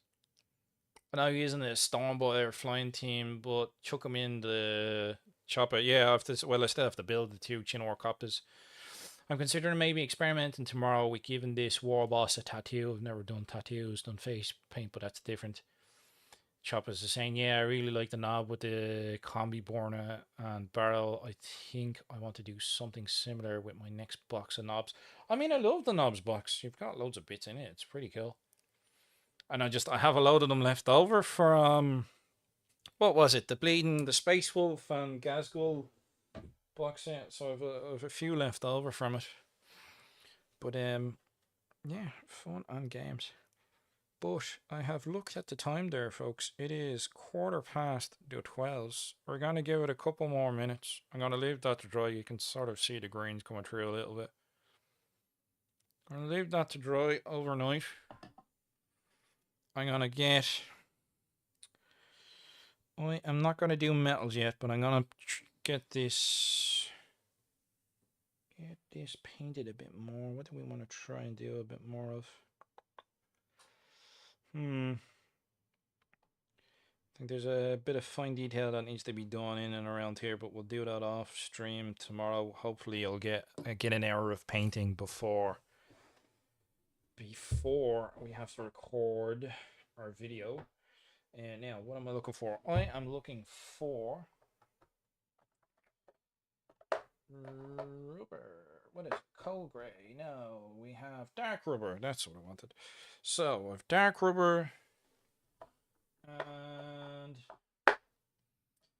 the Panzer Aces color line, dark rubber, and then I'm pretty sure we had a light rubber color. Sure, we'll worry about that in a bit. I think I'll just get the dark rubber heavy sienna now. Oh, game color, extra opaque. I think the problem with the extra opaques was that they separated heavy sienna. They separated, or the colors changed in some of them. They were very stable long term. Stonewall grey. Cold, lots of greys. As you can tell, me being a blood axe, I love the old greys. Nope. Anyway, we'll do this one. Bit of dark rubber. Bit of Panzer Aces dark rubber. I know there's a light rubber that I used, but that's that darker sort of hose colour. Now, looking at the web on her knob, I think I went a bit overboard. I could probably knock that back with a light wash. A light grey wash. I do have a model colour grey wash. But we'll just paint up the hose, and I think we'll call that tonight. And yeah, I'll see what the story is tomorrow. I might change that. I might give that a different colour. But I'm liking the direction of it. I'm liking the green barrel. There's a bit of tidying up. I think once the metal's done and a few of the details are picked out, just do base colours and then go from there, really. You know what I mean? Can't go wrong, man. The most important thing is having fun. I'm having fun. I'm seeing how it's going. Hopefully I learned something new. I mean, I did learn something new in regards to the straps, so that's working out fine. And then we have our dark rubber. I really need to get a vortex mixer, or just, one of the paint mixers is what I need to do. I think the missus is looking to get me something for my birthday this year. So I think that'll be on the list. So I don't get carpal tunnel or whatever it is from mixing paints, because they tend to separate on me. Right, so we're going to do the rubber in the house, and then we are going to call it a night, because it is a later clock. It is after the 12s. This will give us a rough idea. I don't know what colour to do the metal coming out. Maybe I'll just do it rusty as hell. Might do it, very rusty. We'll see how it goes.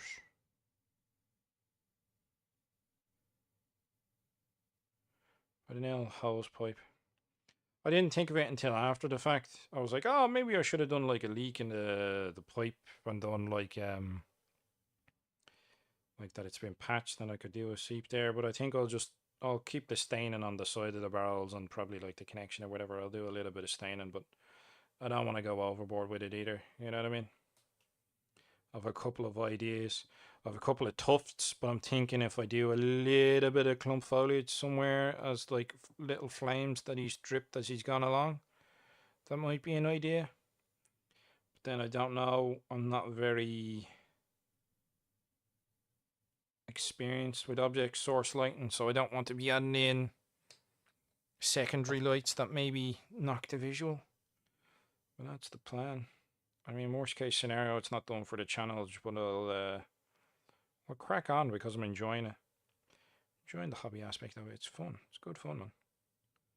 I do miss this at times. Normally what I really need to sort of stimulate me to want to get hobby done is to enjoy playing games. And if I'm being honest, I just don't enjoy playing 40k anymore. I'm not a massive fan of the rule set. It's not the sort of game I was looking for out of it, if you get me. It's more sort of large skirmish game now, as opposed to when it used to be sort of larger scale battles. But hey ho, I'm sure other people enjoy it and they're having fun out of it, but it just isn't it isn't really what I'm looking for in the game.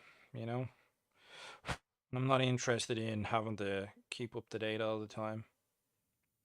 I might change the color of this one here, but this house here will have to be it'll have to be sort of a field house color as well. I just don't play much 40k anymore, but, you know, what can you do? I enjoy playing Battletech. I play quite a lot of Battletech. I help run events for Battletech, or I participate in events for Battletech. I enjoy that game a lot more. It's a very solid rule set, but I enjoy playing 40k with my mates, so I'm not going to quit the orcs. I don't think I'd ever sell off my orcs. Like, worst case scenario, I just don't play the game and I enjoy the hobby. You know, I know quite a few people who are like that now anyway, but I'm just grateful I have my stash or horde of orcs mostly bought. Any of the stuff I really want to have bought already, because looking at the price of stuff, it's a bit steep. I do be perplexed at how people start into the hobby these days. You know what, we'll do a little bit of bronze, I think. That's what we'll do for the crack. I really don't know how, like, people start off in the hobby these days. Purple Cunnel indeed. He's in bed. This is bedtime stories for him.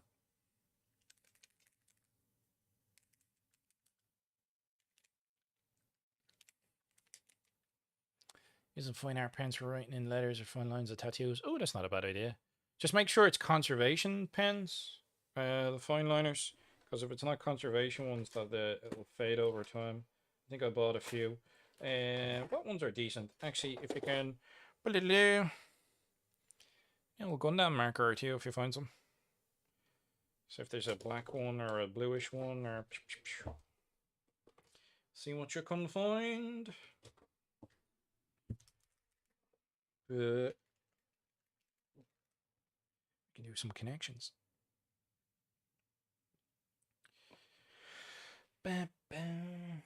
Look at that, not a bother in that paint. That's one thing Forge World did was decent. See, this is my problem now, is I've gotten into the swing of it, and I'm enjoying myself. So it's like I should be going to bed, but it's like, but miniatures need painting. But miniatures need painting by.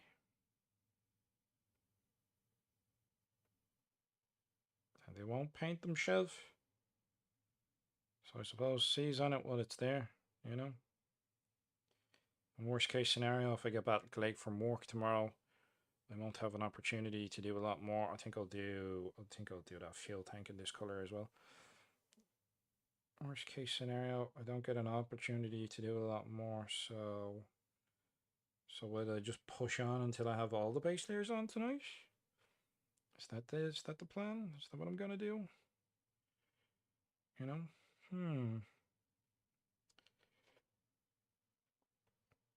Decisions, folks.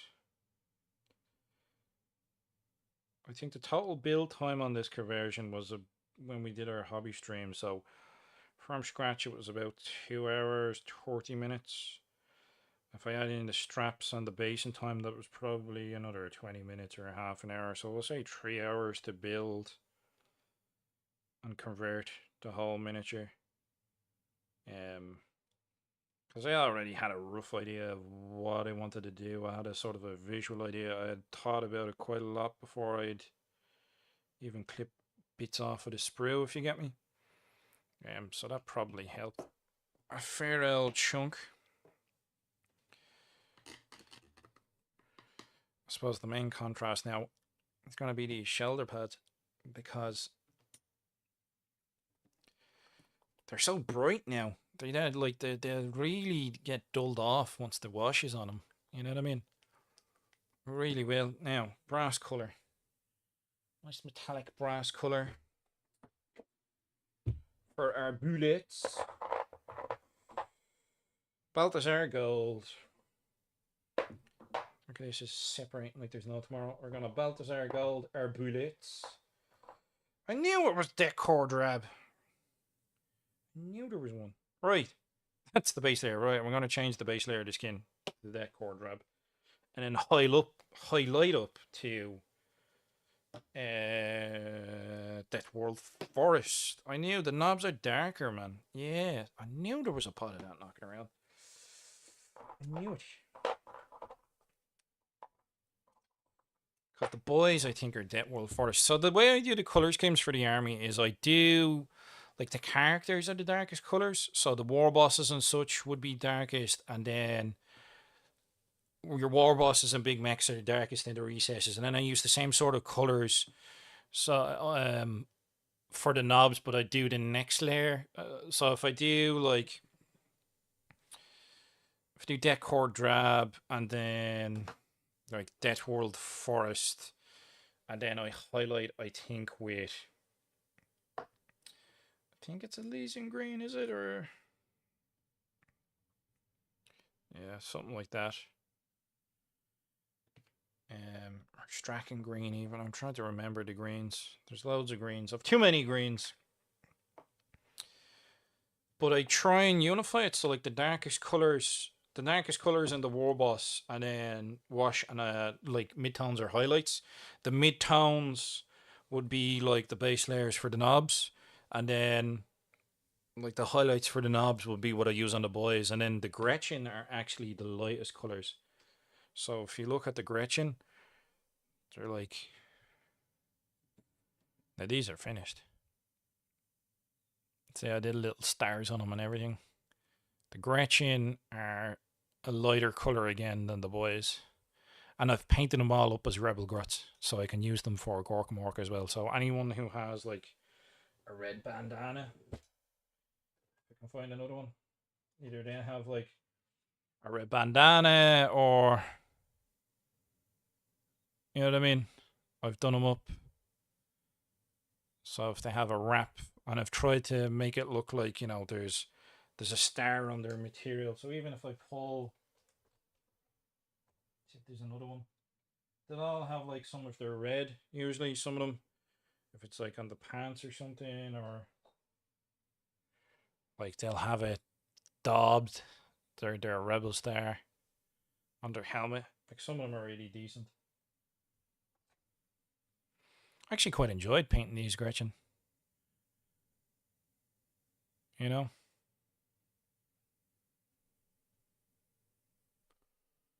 Bullets. Chopper is saying a second at Dread, if the hobby mojos go with you, go for a bit. Bullets. Model color Middlesbrough green. Orc skin perfection. I mean, maybe it is for you, but not for me. But that's the beauty of it, is we can have different color schemes and different armies, and different conversions and stuff, but they'll still all look cool and they'll still all look orky. You know what I mean? Choppers is saying I do something similar with my skin tones as well. The war bosses and big mechs are the darkest, and my grots are the lightest. Yeah, it's the lore. Like that's the way it's the way it was for the lore. You know.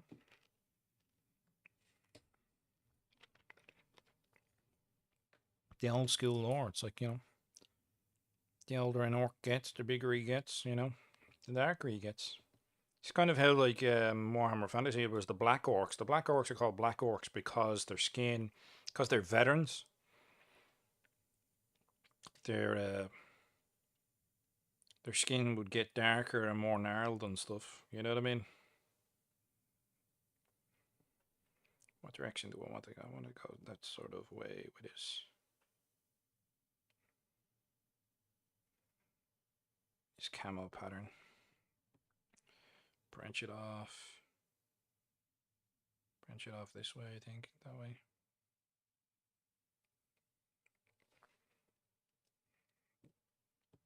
And do another bit branching up here.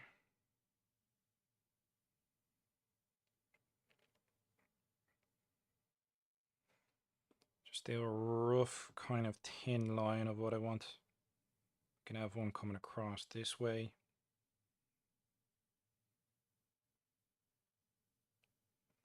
Maybe cuts in there. Maybe even sort of cuts across here a bit.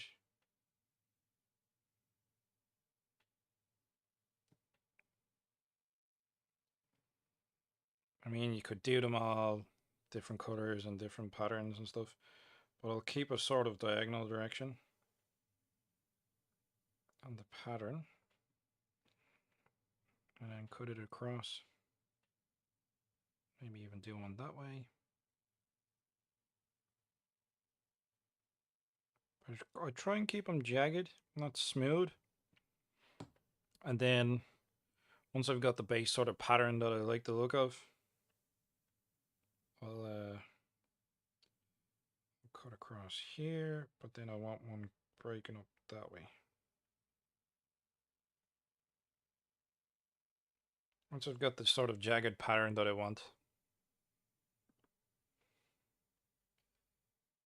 come in and I'll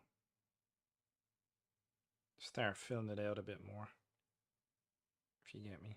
Doesn't need to be super perfect, you know, but I do like a good camo pattern.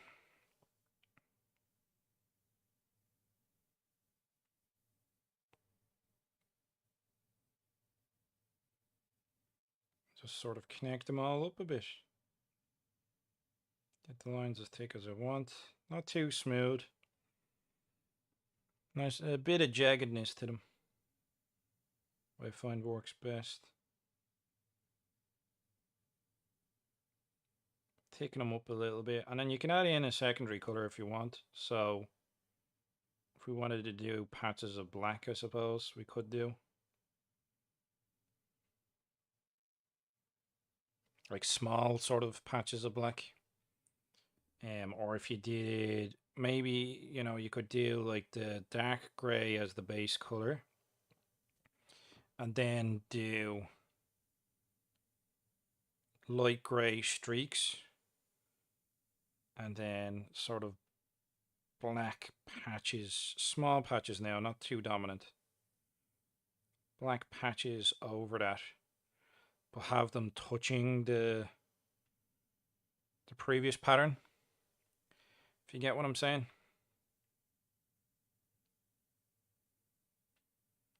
Just do sort of a little stabbing motion, you know, keep it jagged, not too smooth. And just ticking it up.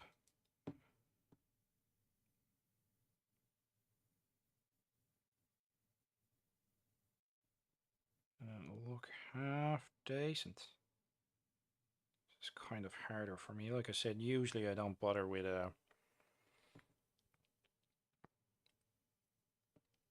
patterns too much. I think I'll break this up. This looks a bit too even. So what I'll do is I'll do one streaking off this way.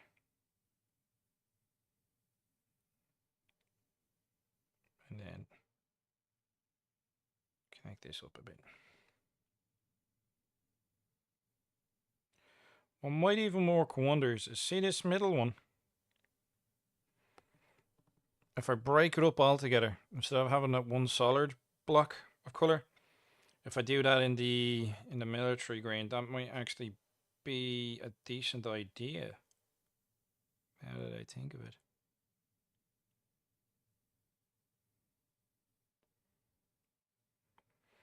Now you can come in and you can do black bands either side of it. I think so. I think visually what we need to do is do that middle panel needs to be a different color. Watch what happens. Alright, watch this. First outing of my Blood Bowl Vampire team. The man you bought team, nice. Just got back from home game last night. Hope it was a good game, nice. Good. Glad to hear you had a good time. I think we need to change that middle panel. And I think I'll do it now. I think we'll do a Castellan green. I know we've a lot of Castellan green on it. I think we'll do it a Castellan green, and I think it'll make a world of a difference once we do it. Are you guys with me? What do you think? I think it'll make a difference. I think it'll make a big difference. Or what I think. For the better. Dread with his high stakes game pun, but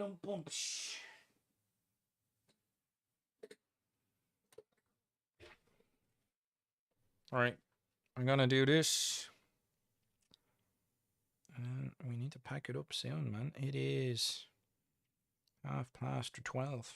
Alright, so I know we've done a nice pattern here. But visually, I just feel like this needs to be broken up.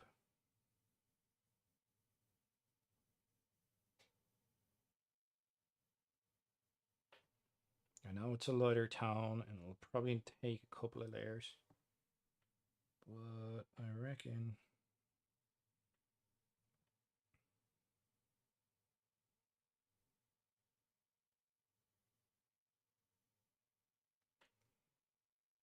a couple of layers of this and a wash.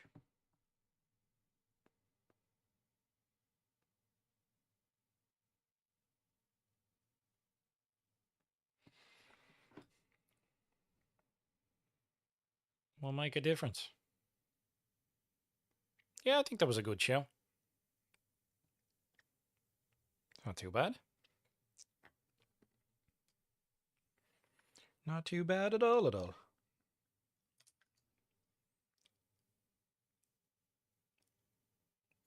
The gnomes, the new one with the geese. Yeah, no, I saw those Blood Bowl teams. It looks hilarious, the one with the gnomes and the geese and stuff.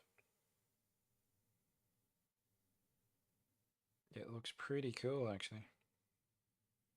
I don't think they'd be my cup of tea. I'm more sort of lean into the Orks. Very classic team. But there are a few funny teams, alright.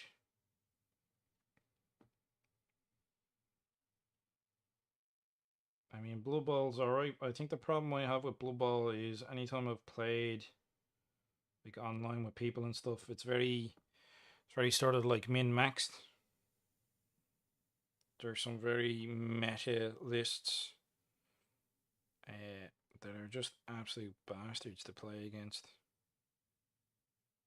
And it's like, oh, it's like that, eh?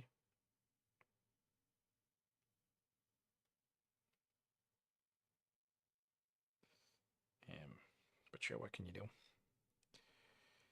suppose that'll improve massively once we put a bit of a wash on it. The straps need to be picked out. And the detail needs to be fixed somewhat. But it's the same with the pants. The pants will need to be done. We'll do the edges in metals.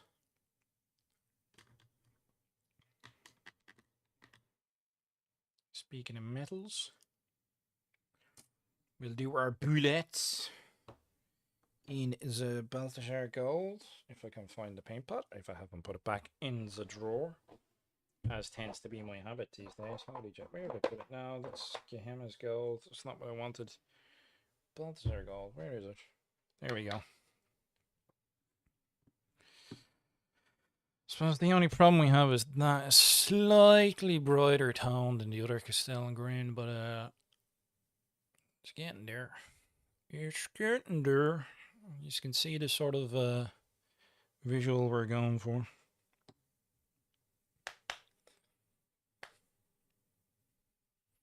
They look fun and different. Yeah, they do look pretty cool, actually. They look like a bit of crack. Now, I need a small bush. You'll do. Create a bit of space for myself, so I can steady up the hands.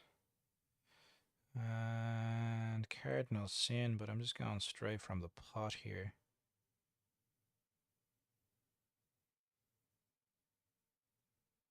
And just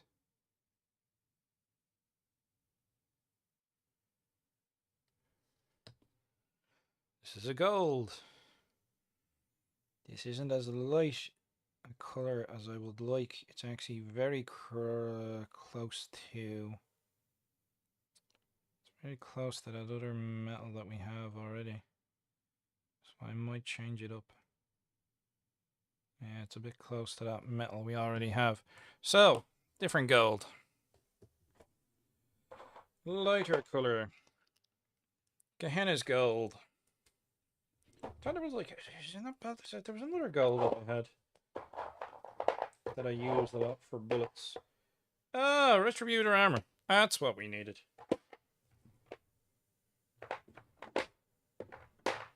Morty in blue. I'm like, oh look, it's a foundation paint.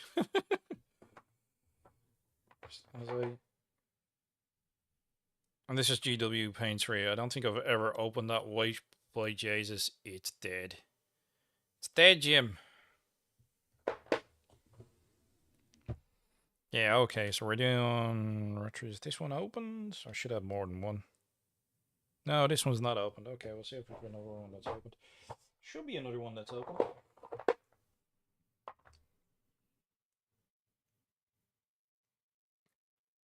Retributor armor. Right, okay.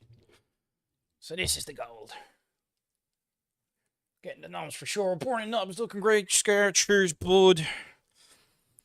Well, I'm just trying to get all base layers at least. I have some footage of, you know, pre-base layers.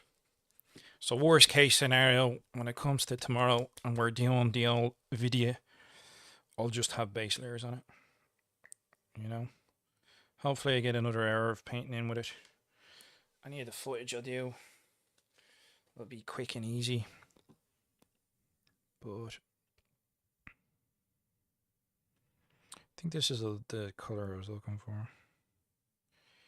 Yeah, this is it. Ew.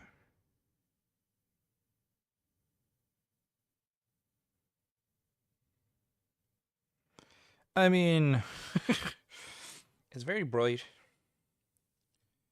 Really, the casing should be this color, and then I'll come back in and I'll do the tips in a metal color. But I am painting this miniature arseways. I'm just sort of like, oh, let's do this color. Oh, let's do that color.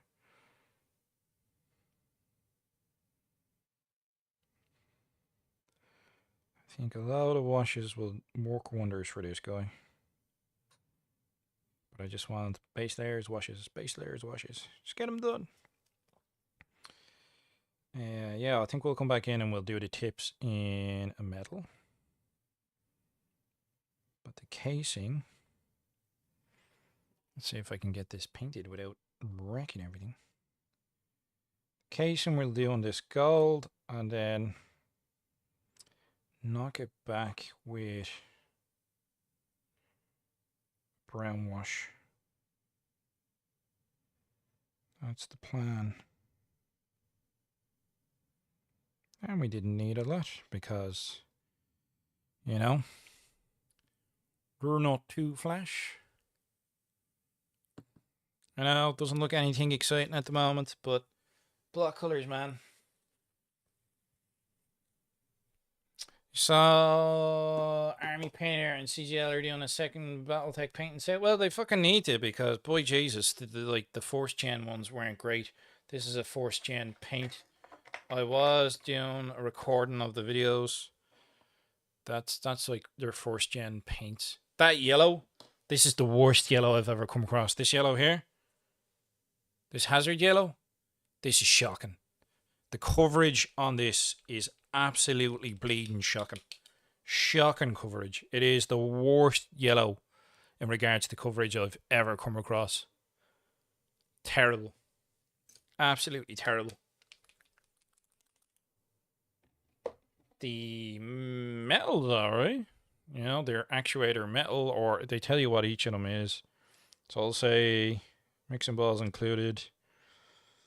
Or the same matches gunmetal for the war paint. So this is just gunmetal with a different label on it because it'll say like matches whatever. It'll say mixing balls and then it'll say matching.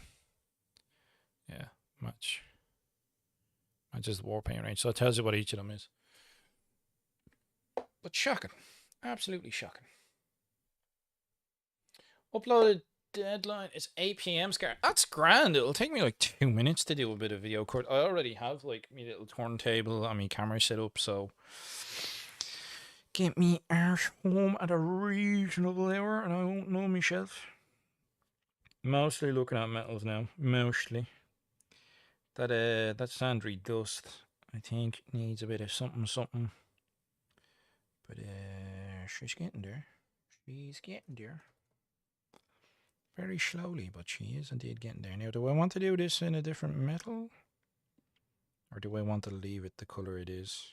I think I'll match it up in this metal, actually. I'll take that. I think I'll take that color out. Change my mind. New set, it's Merc themed and it's the second gen paints. Yeah, not replacing the 4 set. Are those Battletex paints some type of contrast speed paint? They are exactly the same as the speed paint. So, for instance, what have we got here? Speed paint. And it's saying matches orc skin from the speed paint range. So, what have we got? Speed paints. Speed paints. Orc skin. So, 1st gen paints. Because Muggins here bought into the 4th generation paints for the speed paints because, oh yeah, they're great. These two are the same paint. They are exactly the same. They're 4th gen. They are the same. They're just relabeled it. But it says on the side, so they tell you, you know, matches orc skin from the speed paint range. So these are the same. These are both 4th gen ones so they can reactivate, which isn't too bad if you know that you need to do that, but you need to varnish them to seal them in, and the majority of wargamers don't varnish their miniatures. So in my eyes, you know, the army painter massively dropped the ball because this guy's painted up mostly, well, he's painted up in speed paints. So I did like some of the speed paints, came back in with a cotton ball or a Q-tip or a cotton bud, and then lifted some of the stuff up, as you can see. You know? So this is all speed paint. Just having fun in the sun. Diddly-doo. Yeah, what were we doing? Oh yes, we were going to change the colour of that camo patch on his gun. And we wanted to do Castellax Bronze. So we're just going to paint straight from the pot, because we're gangster like that. Because it's an airbrush paint anyway, so it's pretty thin.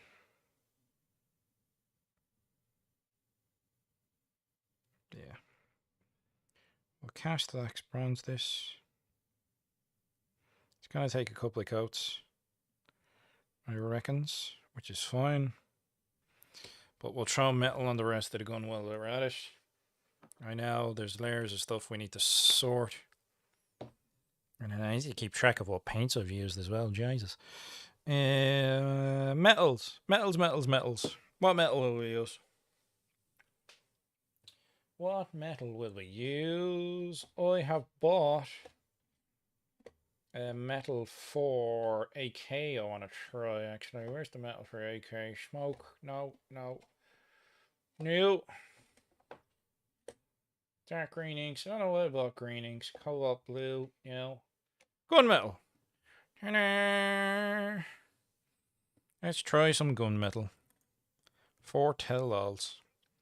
Before we do that, will we do more camo pattern? Yeah, we'll do camo. Oh, this dark grey is still wet. We'll do some camo pattern. Try and match it up.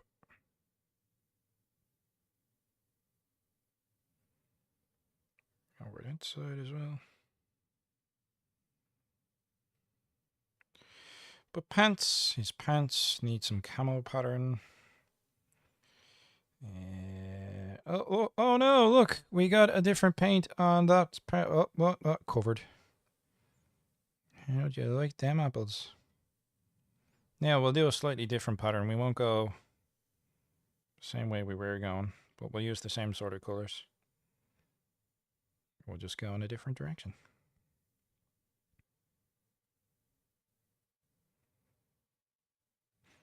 And then the idea is that once we have a base pattern down, that we will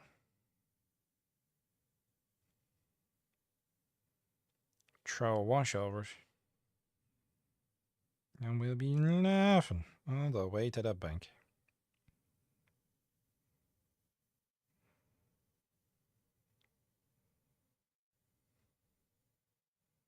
Don't know, I think we've gone a bit overboard.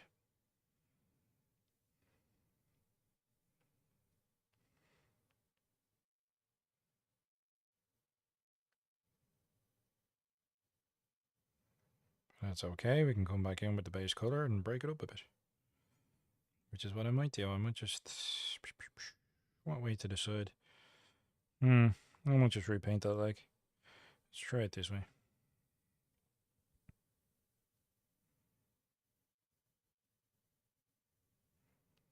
Probably a good idea to practice before you do patterns. Or decide what pattern you want to do before you start it. Right here, that helps. Apparently. We have another panel of armor on that leg there. I mean, it is 2 seams on a trouser, so we can have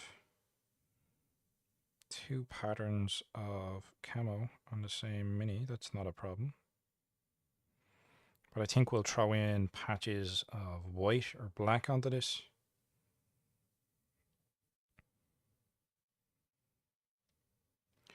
Just to sort of mix it up. Crotch camo for the win, Ray!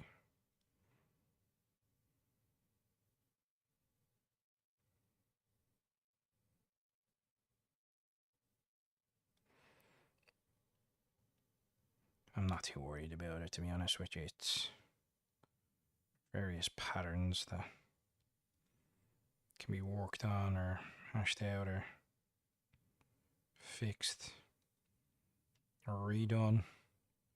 So that'll be one there. We'll do one here. We'll do sort of like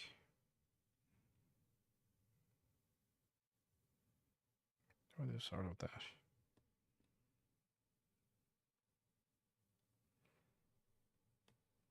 And then just hash out a pattern. Really try and jab it more than what I'm doing here. I'm blobbing a bit more than I would like. But we'll knock it out a bit. Try and not just have it all this, you know, the same lines. You want to have some that only come on a little bit.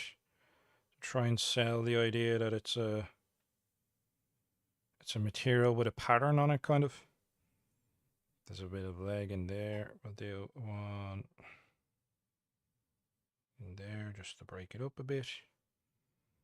And then, because I'm not happy with how the initial pattern went on that leg, I'll come back and I'll tidy it up. So it's not the end of the world, folks. You know, you can come back and tidy it up. Layout metallics are my favorite. They're pretty good. Armor painter one's not too normal a bit, but the initial set is their 4th generation paints reactive when you look at them. Yeah, good to know. I've really been thinking about the 2.0 line since it comes. The really big set. Layout metallics, yeah, they are really good. Trilanium particularly. I know the Vallejo ones you are on about. I don't have those sort of metallics yet, but we will come back in. Oh no, that's not too bad. And sort of tidy it up a bit and break it up a bit. From not too happy with some of it. It's not bad. You know, it looks a little bit different to this one. In fact, I think it looks better now.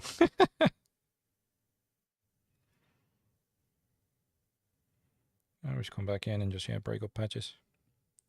But that works. Shape them in. Probably do a little bit more with the pattern over this side now. Looks a little too uniform.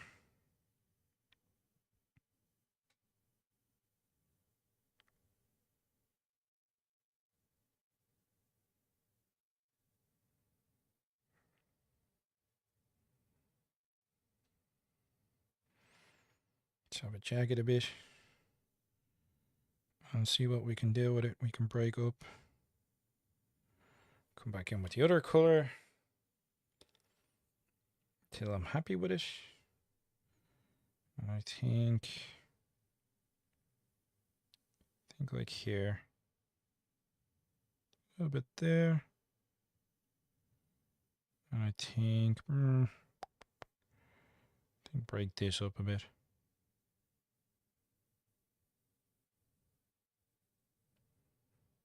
I know, maybe I'm getting a bit fussy with me camouflage, but I'm just mucking with it until I'm happy with a pattern. That looks alright. Yeah, I think they look fine.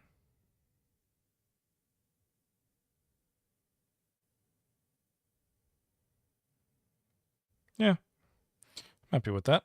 That'll do.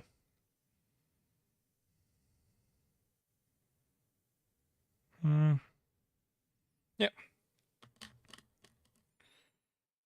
Right. What are we doing? Gunmetal. Gunmetal. Gunmetal. Another bit of Castellan green on that middle shoulder part because the tone is off compared to the rest.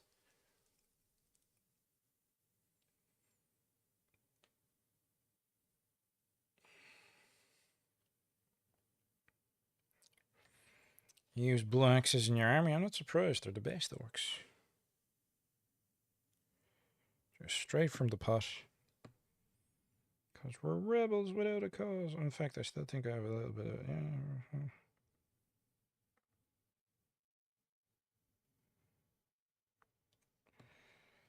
Do another layer here.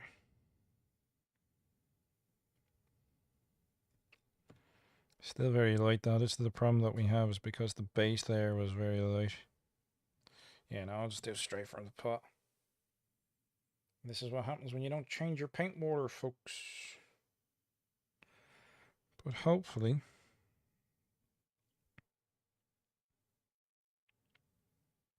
we don't lose too much detail. And when we do our wash, it'll knock a lot of that back.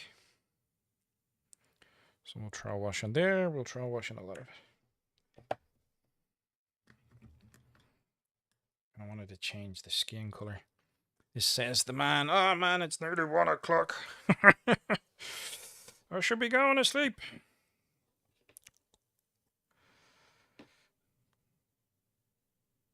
That Zandri does look shocking, man.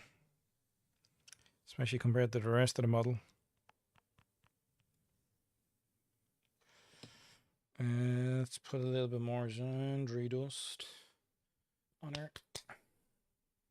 Probably hobbymad.ie. I can travel out to the suburb. What's this? I meant my local game and stocking Vallejo. Oh, yeah, I know the one you're on about. It is a pity. I think that's the main reason why I've switched over to a lot of the AK interactive ranges, that I can get me hands on it easily enough. You know what I mean?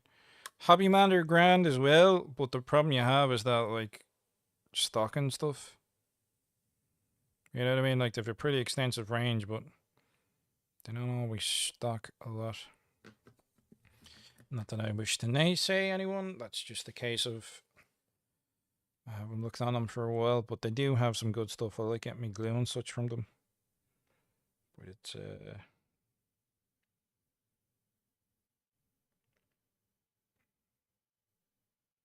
be a bit of an issue at times. Now, the joy of trying to paint clothes without clipping bits you've already painted. Gonna have to do that armor panel because I missed it, which is always a joy when we miss stuff that we were supposed to paint a color or some form or another.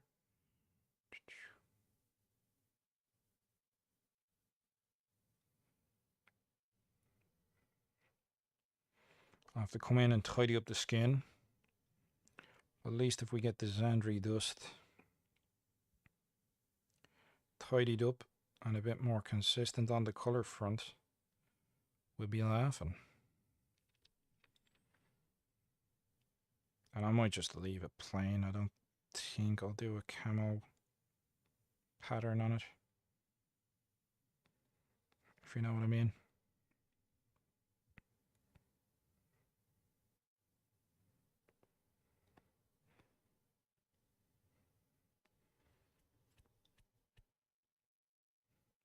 Not an amazing painter, but hey, I get stuff done, you know. Nice tabletop standard. I do be happy enough. I'm not going to win any paint awards, but I do be happy enough with the result. You know? It's just a case of getting the motivation to want to paint things, you know what I mean? If I'm not enjoying playing the game, I'm not going to be bothered with painting the minis for it, but, you know, that War Boss meet of ours coming up will definitely motivate me to get stuff done. There needs some Castellan grain. Right, metal on the gun. Metal on the gun!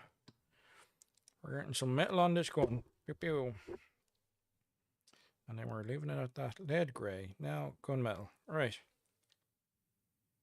This is a high quality acrylic metal. Metal paint. Metal.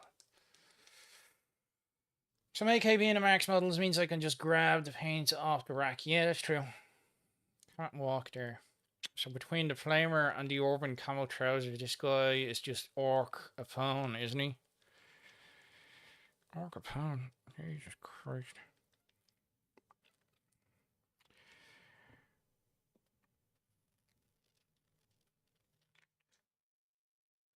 Well, make me ban you from the comment section, Orkin. Don't make me. Don't tempt me. Metals. Metal. Alright, so how's she looking? Oh, Jesus, yeah, that's not bad.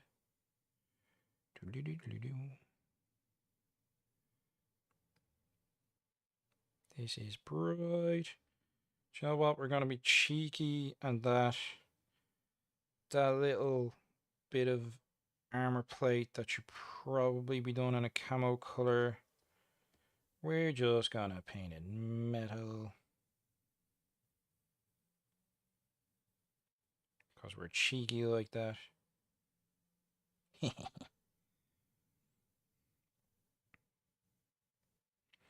We're also lazy gits.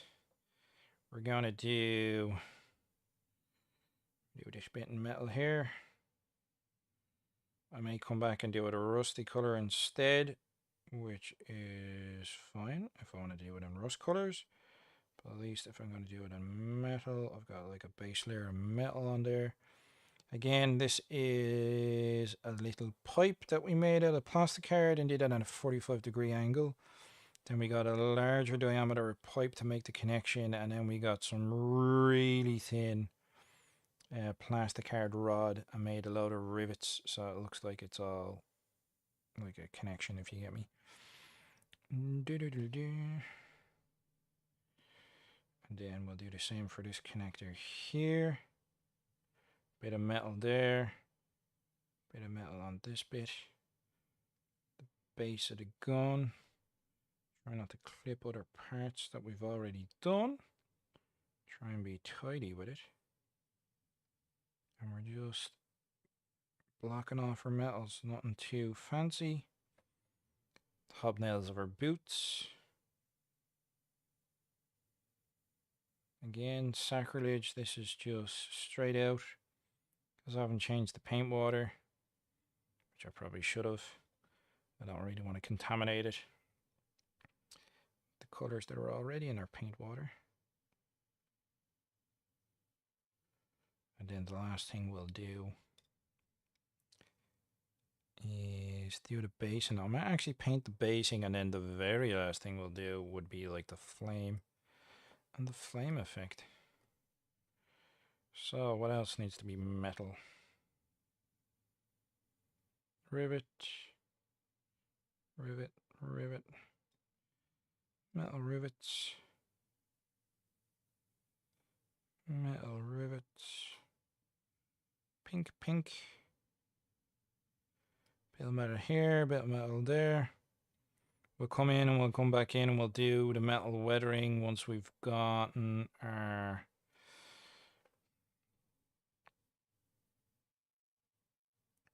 washes on.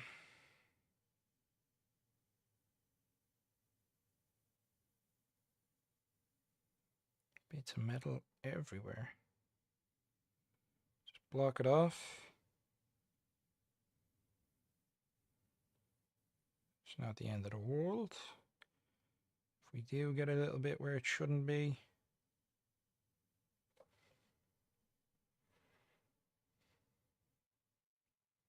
we've already done our fuel hose for the flamer front. This is our gun barrel. We'll do a little something with that after this. I don't know. I've got some good momentum going here. I don't know if I'll stay up a bit later than I should do. It would help if I kept it on screen. It really would. Sorry, I'm getting rather excited about painting this guy up and even just blocking colours out.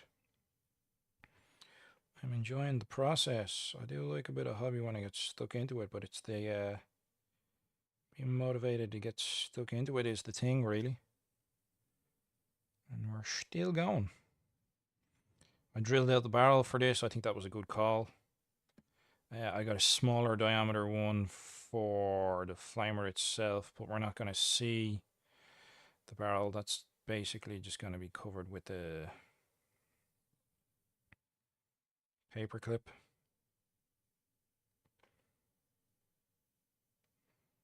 Paint along the top of the gun without getting his chin. Would be great, would be ideal. And we need to do the strap. We need to do tips of all the bullets. So that goes to like here, I think. Yeah, there's the bullet casing. So if we do the tips of all the bullets.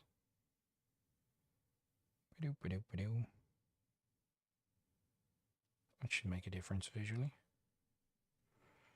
Should look decent.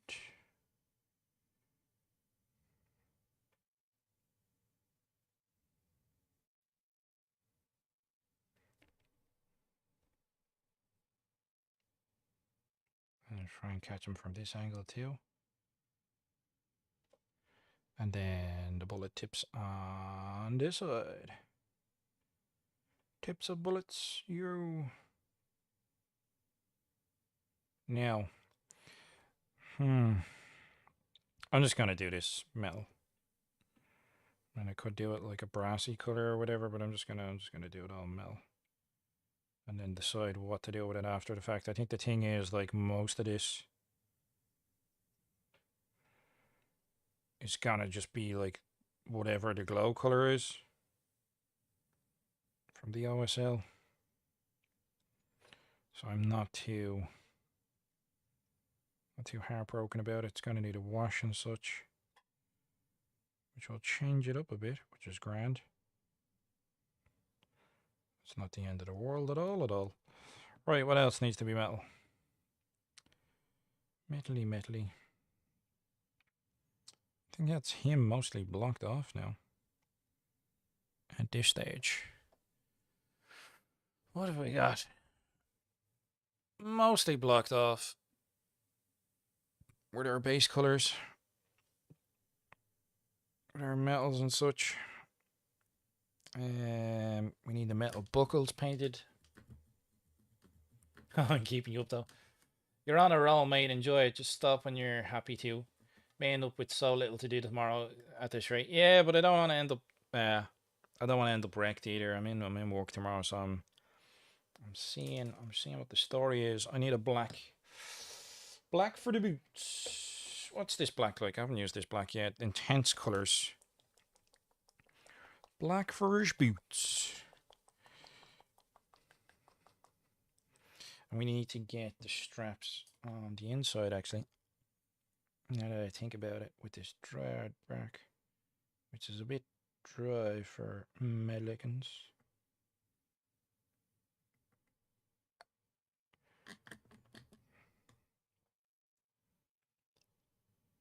I've no idea what colour to do the base. I might just do it in the greys that I normally do it in. But, look, there's another sneaky armour panel in there. Look, that cheeky hewer. Always the way, yeah? Think you're finished with a colour. And then you find another bit. Always the bleeding way.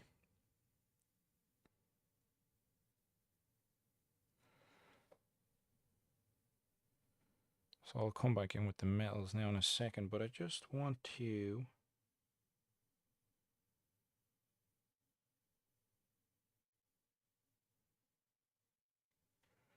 tidy in the straps,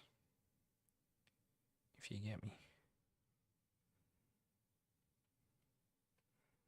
Without clipping everything else as well at the same time, which is not easy. Because yet again, as I've said, ideally, doing this build and painting, it would have been a lot easier to leave. Been a lot easier to leave the arms off. Especially the gun arm because it covers so much.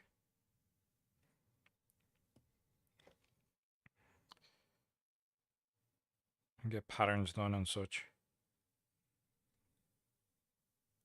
Than doing what I'm doing here, which is, you know, making life awkward for myself. But, you know, building. I'm more into building. I enjoy building. You know what I mean? I do like a good build. Do you like a bit of conversion work? I'm not bad at it. I'm alright at it. I'm a lazy git, if I'm being honest. It's, do you know what I'm going to do? I want to do Bestial Brown for that ammo build. I already have, or Mornfang Brown, sorry. I'm going to do Mornfang Brown for the ammo feed and so that little bit of twine that we've got going on. Do a bit of that.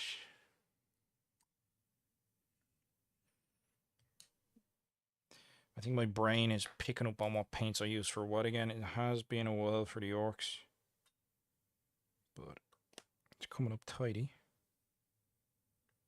See what I mean? Like the tone is getting changed because I coloured the water. Because there's so much bloody grey in it. I really should have changed it, but look, it is what it is at this stage. Alright, hopefully we haven't watered it down too much.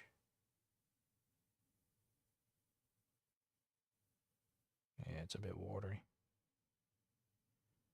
It's a bit watery for my likings.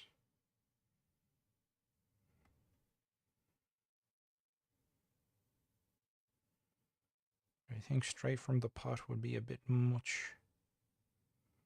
Or would it? On the screen, Dwayne, on the screen. Sorry, I think my problem is me setup. Me light's in the way. So I can't get too close myself, if you get me. Hold on, let me readjust things. Let me readjust things here. So I can get in close enough and you can see and I can see. Oh, there we go.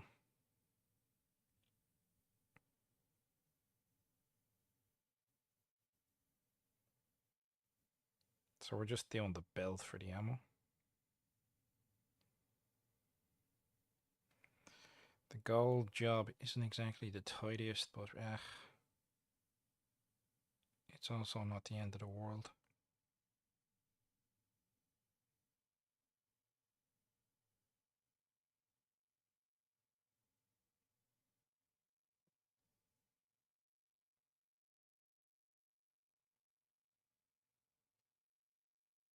Yeah, I think that'll be alright. And then we have a bit of twine here. Boop.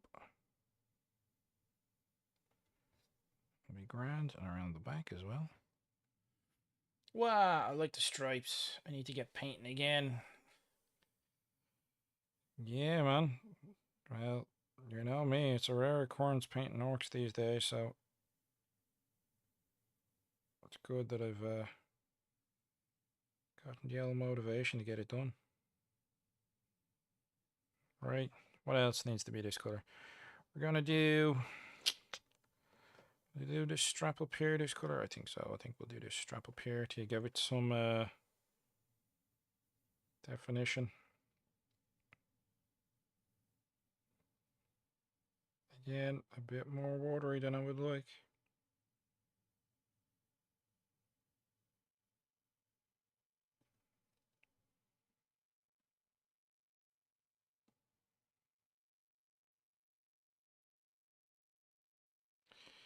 A little bit. Now, there's a metal buckle in there. I'm going to pick that detail out. And we're going to come back and tidy the boots. So, metal buckle is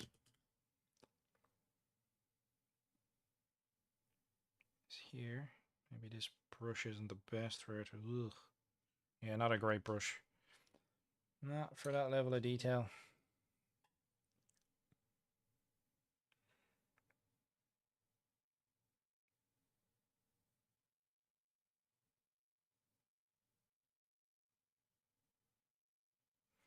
Metal buckle for dash. We have metal buckle here. And I reckon when we come back in and tidy the boots up, it'll make a big difference. We want to define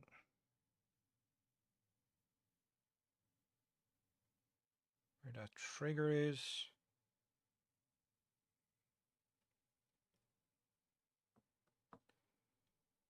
Another layer because there's still a bit of Xandri dust showing up through that metal. And same here, get it a bit more consistent.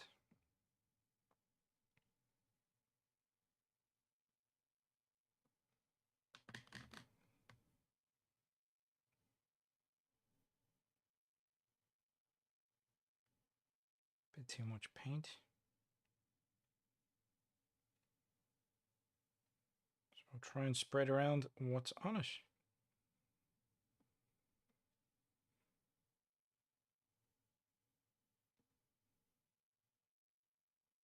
So look, I'm very clean at the moment, but we will be hitting it up. Like I said, the predominant thing on this is going to be the object source lighting that we're dry brushing on. That I've not done before, so we may ruin the model or it may not. I think I'll take a picture of before attempted object source lighting and post attempt, if you get me. Have I forgotten to do? Say now, here's another problem that we have here with this whole too close. I actually have his chin on that gun. Trying to get paint on the back of the gun while it's pressed up against them. Now, we're probably not going to get all of it, but, you know, depending on the angle, you're going to need to try and, ugh, that's a horrible angle to try and paint. I need to try and get some of it. But a wise man once told me,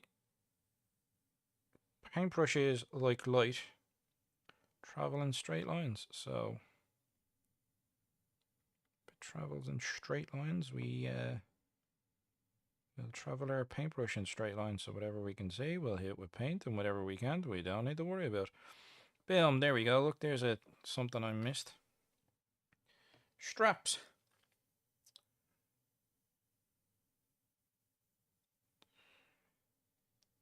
There's always something.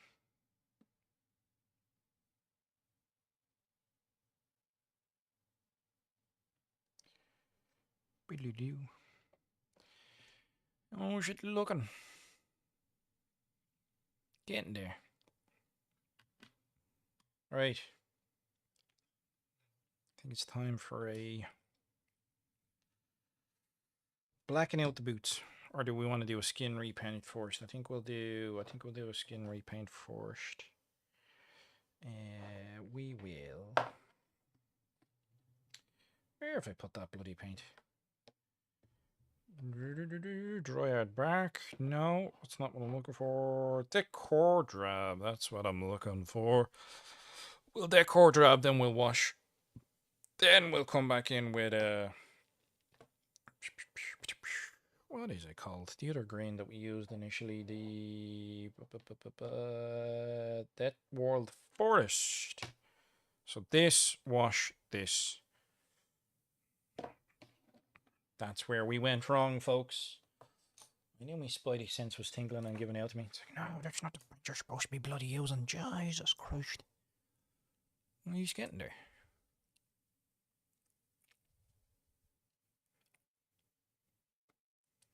We'll give his boots a clean up after this. 7 people here, only 3 likes. Is this a commando with a burning? No, this is a blood axe knob. It is a knob with a combi scorcher. Doodle-doo. That's what this guy is. We will be doing the flame effect eventually. I'm just trying to get base colors onto the miniature itself. And then we'll go from there. We have the flame effect, but I base coated it in grey and didn't actually seal it off. I didn't have the time to seal it off. But what will happen in the end is it's kind of like a, so we have like clump foliage. Oh, you actually see flecks of green here. That's funny. You can't really see them with the naked eye. That is hilarious. So we have that, but it'll be this. So this is like our plume. So our fire plumes. So eventually it'll be, he'll have his little flame plume coming out like that, and then we'll do some dry brush in the object source lighting. So this will be pure flame, and then we'll do that. It's a nice looking model. Cheers, man. Yeah, we have like Tamiya fuel drum, green stuff, fuel line, plastic hard, pipe work, and yeah, I think that's it. But the rest of it's all knobs kit, like, you know what I mean?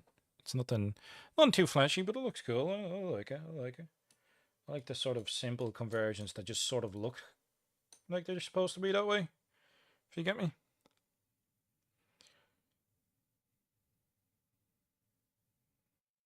Yeah, so this should change the tone of them a fair bit. Yeah, there we go. We'll highlight up to this other color, but this will give us a chance to tidy up skin that needs tidying.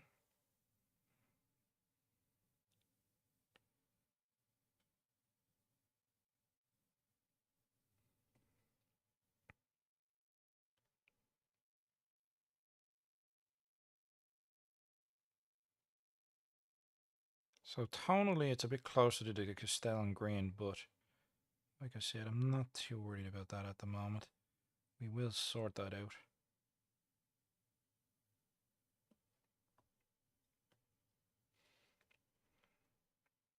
When we throw the wash on them.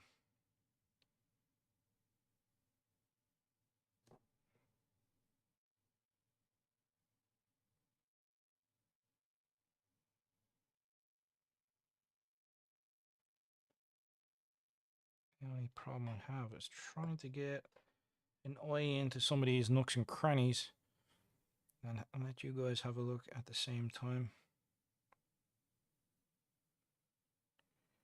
If you get what I'm saying. Trying to get base layers in without clipping other layers we've already done. So we've already changed like some colors on them. You know what I mean? Like I've come in and I've changed the middle sort of armor panel on his shoulder just to sort of break it up visually, which I think was the right shout. Just trying to get other bits done now without clipping. Without clipping too much. So like doing the neck and such, it's going to be a bit of a pain. we do have a finer detail brush, which should work for us. And then we'll highlight up onto the color we had.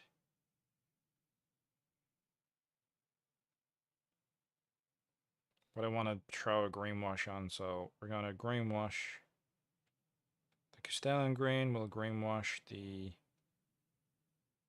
skin. So it's a little bit darker in tone. It's not too much.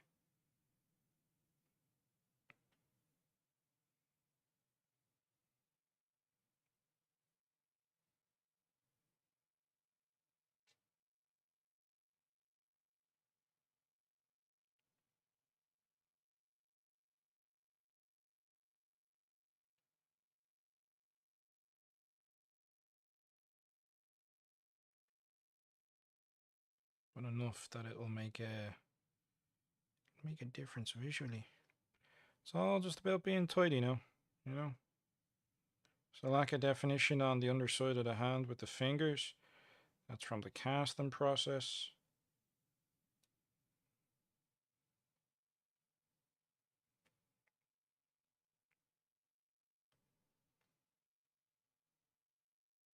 But that's alright, we won't really see it.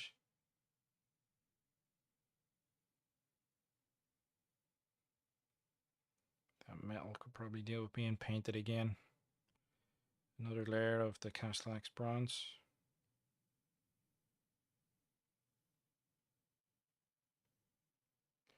Apologies if I'm not looking at the comment section at the moment. I'm just trying to get paint on them without clipping other parts.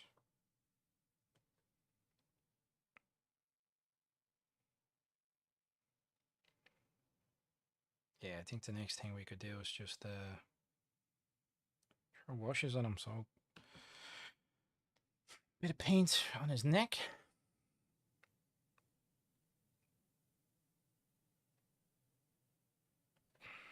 Bring out the finer brush here so we don't make an absolute dog's dinner of it.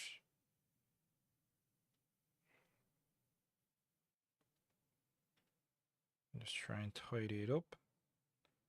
We've already got the straps picked out in our Dryad bark.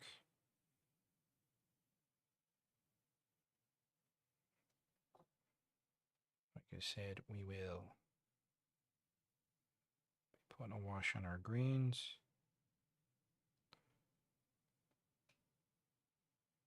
And then once the wash on the greens is done, we'll come back in and we'll highlight up the skin again. Just steady hands and patience now. Right, okay, so next on the chopping block,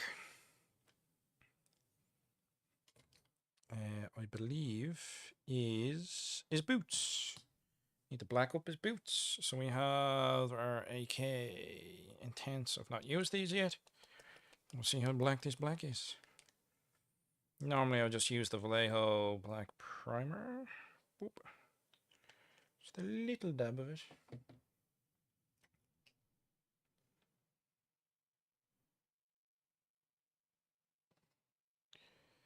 And let's see. Nice, very nice. I like it.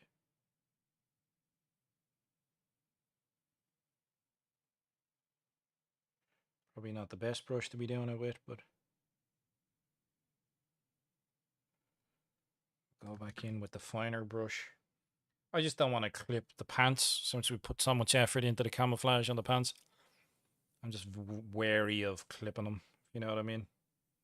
So coming in with a finer brush would be ideal.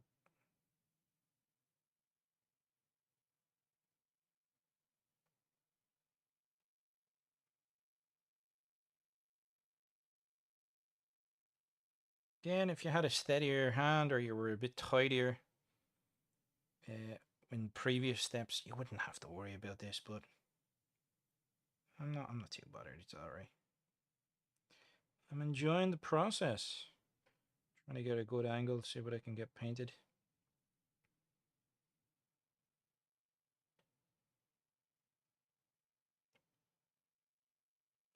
And with my black boots, I like to come back in after the fact and do a light dry brush with a light grey. Now, see, this is the thing is the detail. I'm trying to figure out because the detail is soft around here. Easy now. It's like, where does the boot begin and the trouser end, if you get me?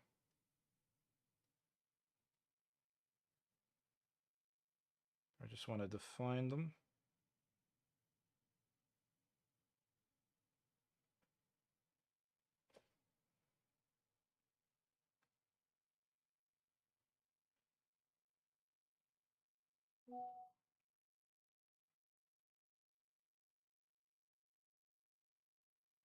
Now, if you look in and under that leg, we've missed a bit. So we shall come back in.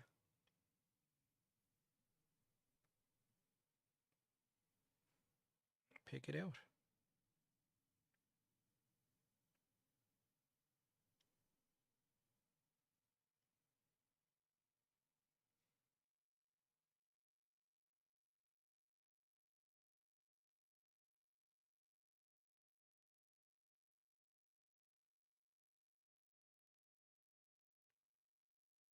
And knock it back if I need to, or if I can hit his boot. Yeah, it's not the end of the world. Black will dominate over it anyway.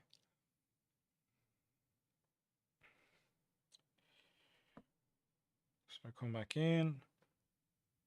Just can't really see the angle I'm painting up, but we're doing his boot. We're just blacking it out. That's all. Bit of tidying.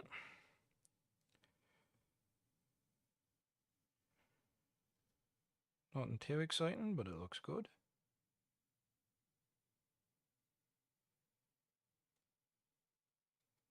Again, when it comes to tidying the upper part of the boot, we're just trying to define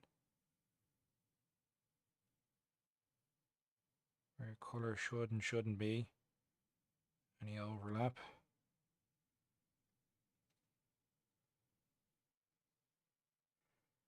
I really like this really fine tip brush. It's very easy to control. Because it's black, it's not the end of the world if we overlap a little bit. But if we look at the top of his boot,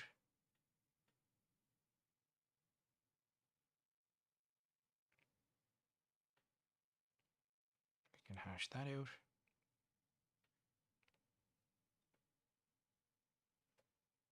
So that's blacked out. Is there anything else we need to black out while we're looking at it? I don't think so. I think we're pretty happy with what we have, I think.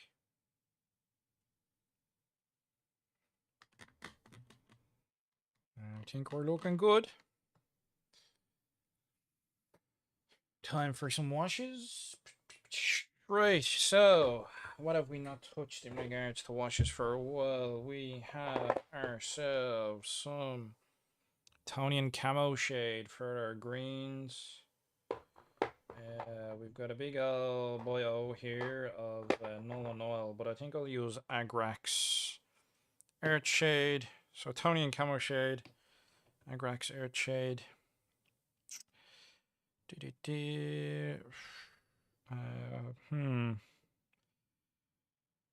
What way do I want to do? Yeah, so we'll Tonian camo shade all the skin, and then we'll just Agrax Earth Shade everything else. I think is the best way to do it. And we'll go from there. I mean, worst case scenario, we'll come back in and fix things up as we need to. So we will do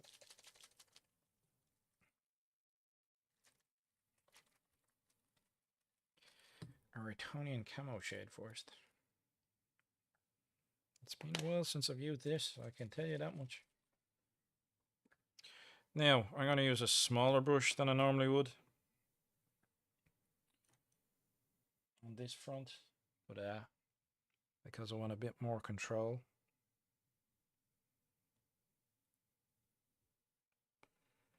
But I think we'll be fine, folks.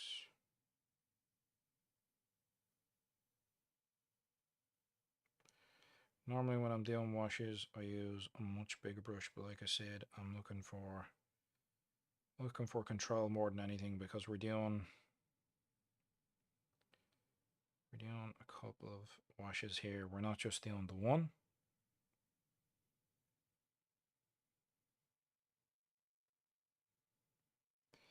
And then we'll wash the rest of the stuff in different colors. I'm not going to bother with a black wash. We're just going to hit the rest with an Agrax Earth shade.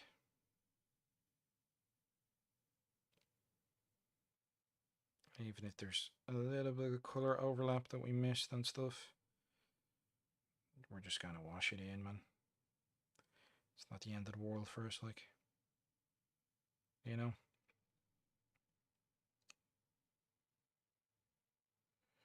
Picking out his gob would be ideal. Or his teeth.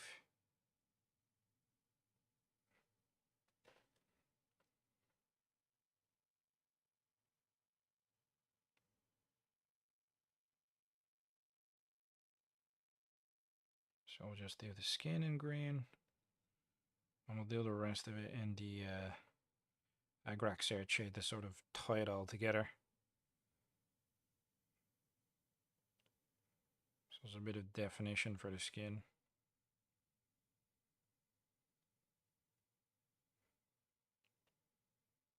And come back in with an old highlight. Not too much now, we don't want stuff pooling everywhere. We're using a small brush anyway.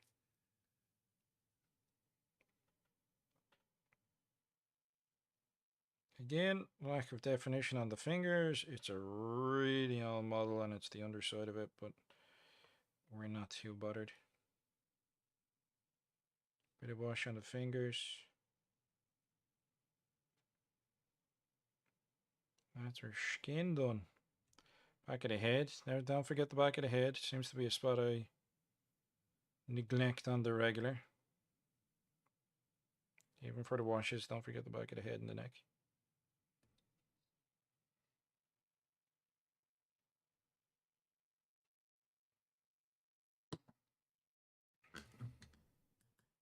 Cool, cool, cool.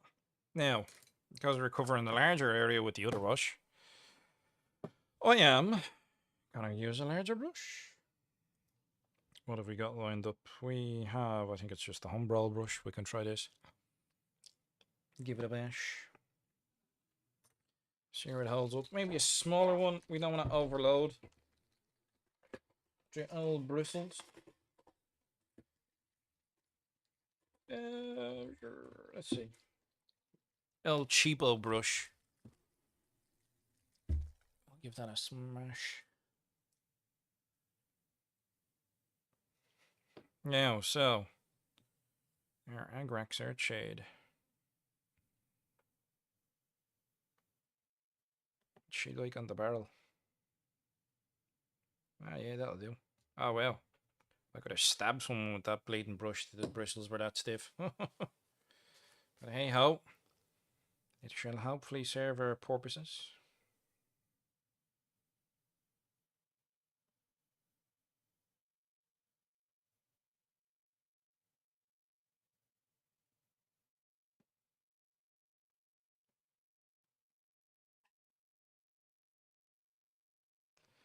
Yeah, it's going to change the tone of the pants and pretty much everything else as well, but it'll be fine. We're going to do a bit of weathering as well on the green. And then, like I said, a lot of it's going to be object source lighting, so we're not too worried on that front either.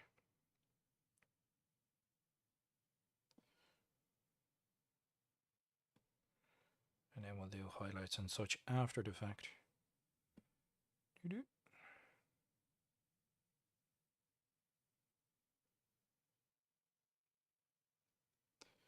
Don't want it overrunning onto the skin much, or indeed at all, really. So let's go carefully.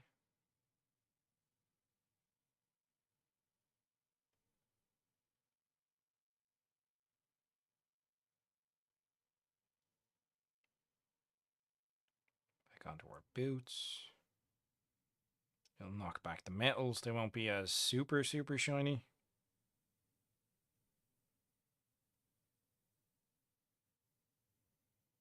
Same with the armor panel.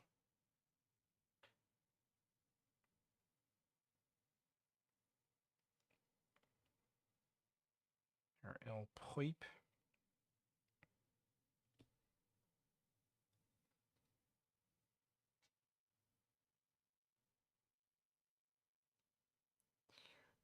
Pipe to our L fuel drum. The pants. We'll have to come back in with a dry brush of a light grey. You can tell it's supposed to be grey pants, but tonally I knew this was going to happen. Like, it was a bit bright anyway. So I don't mind if it knocks it back a bit.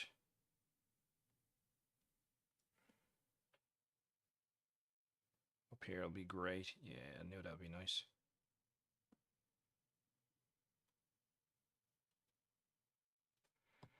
And up here as well, because that's a bit bright. Just knocks it all back. Now we can come back in once this is dry.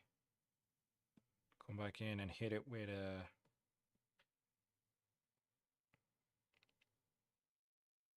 bit of weathering. Just on the edges. Again, trying to avoid the skin and get pretty much everywhere else. I think it'll do really well for the gun as well.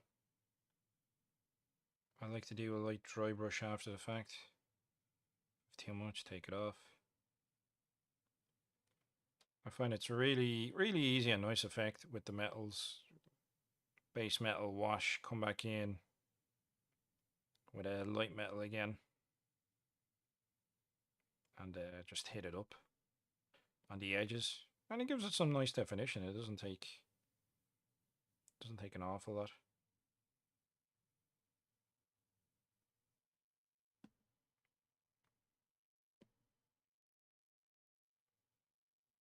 But a light dry brush will look good.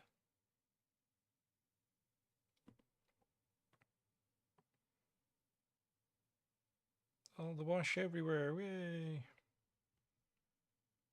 Make sure I've got all the little nooks and crannies of the armor panels and all the little spots of Italian camo shade, or Zandri Lust, should I say. Especially that camo, that ties it down a good bit, because it was very, it's popping quite a bit, but this works. The Stellan green ties in well as well. Getting all our hoses and pipes and bullets. Just generally ties the whole miniature together. I probably should have picked out the teeth now and the fingernails, but I might do it after the fact.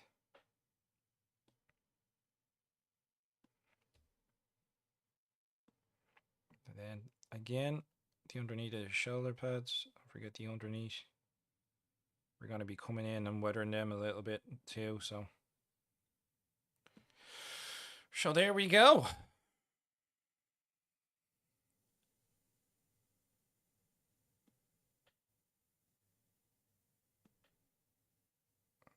Just wick away anywhere that's a bit too much.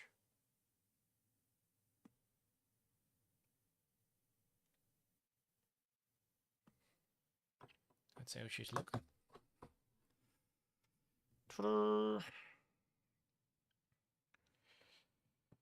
I think we'll leave it for there. It is late o'clock. Jesus, it's nearly 2.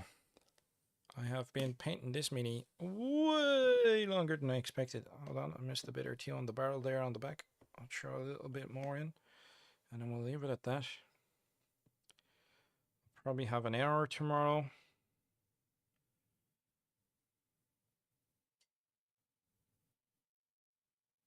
When I come back to put any final touches I want on it.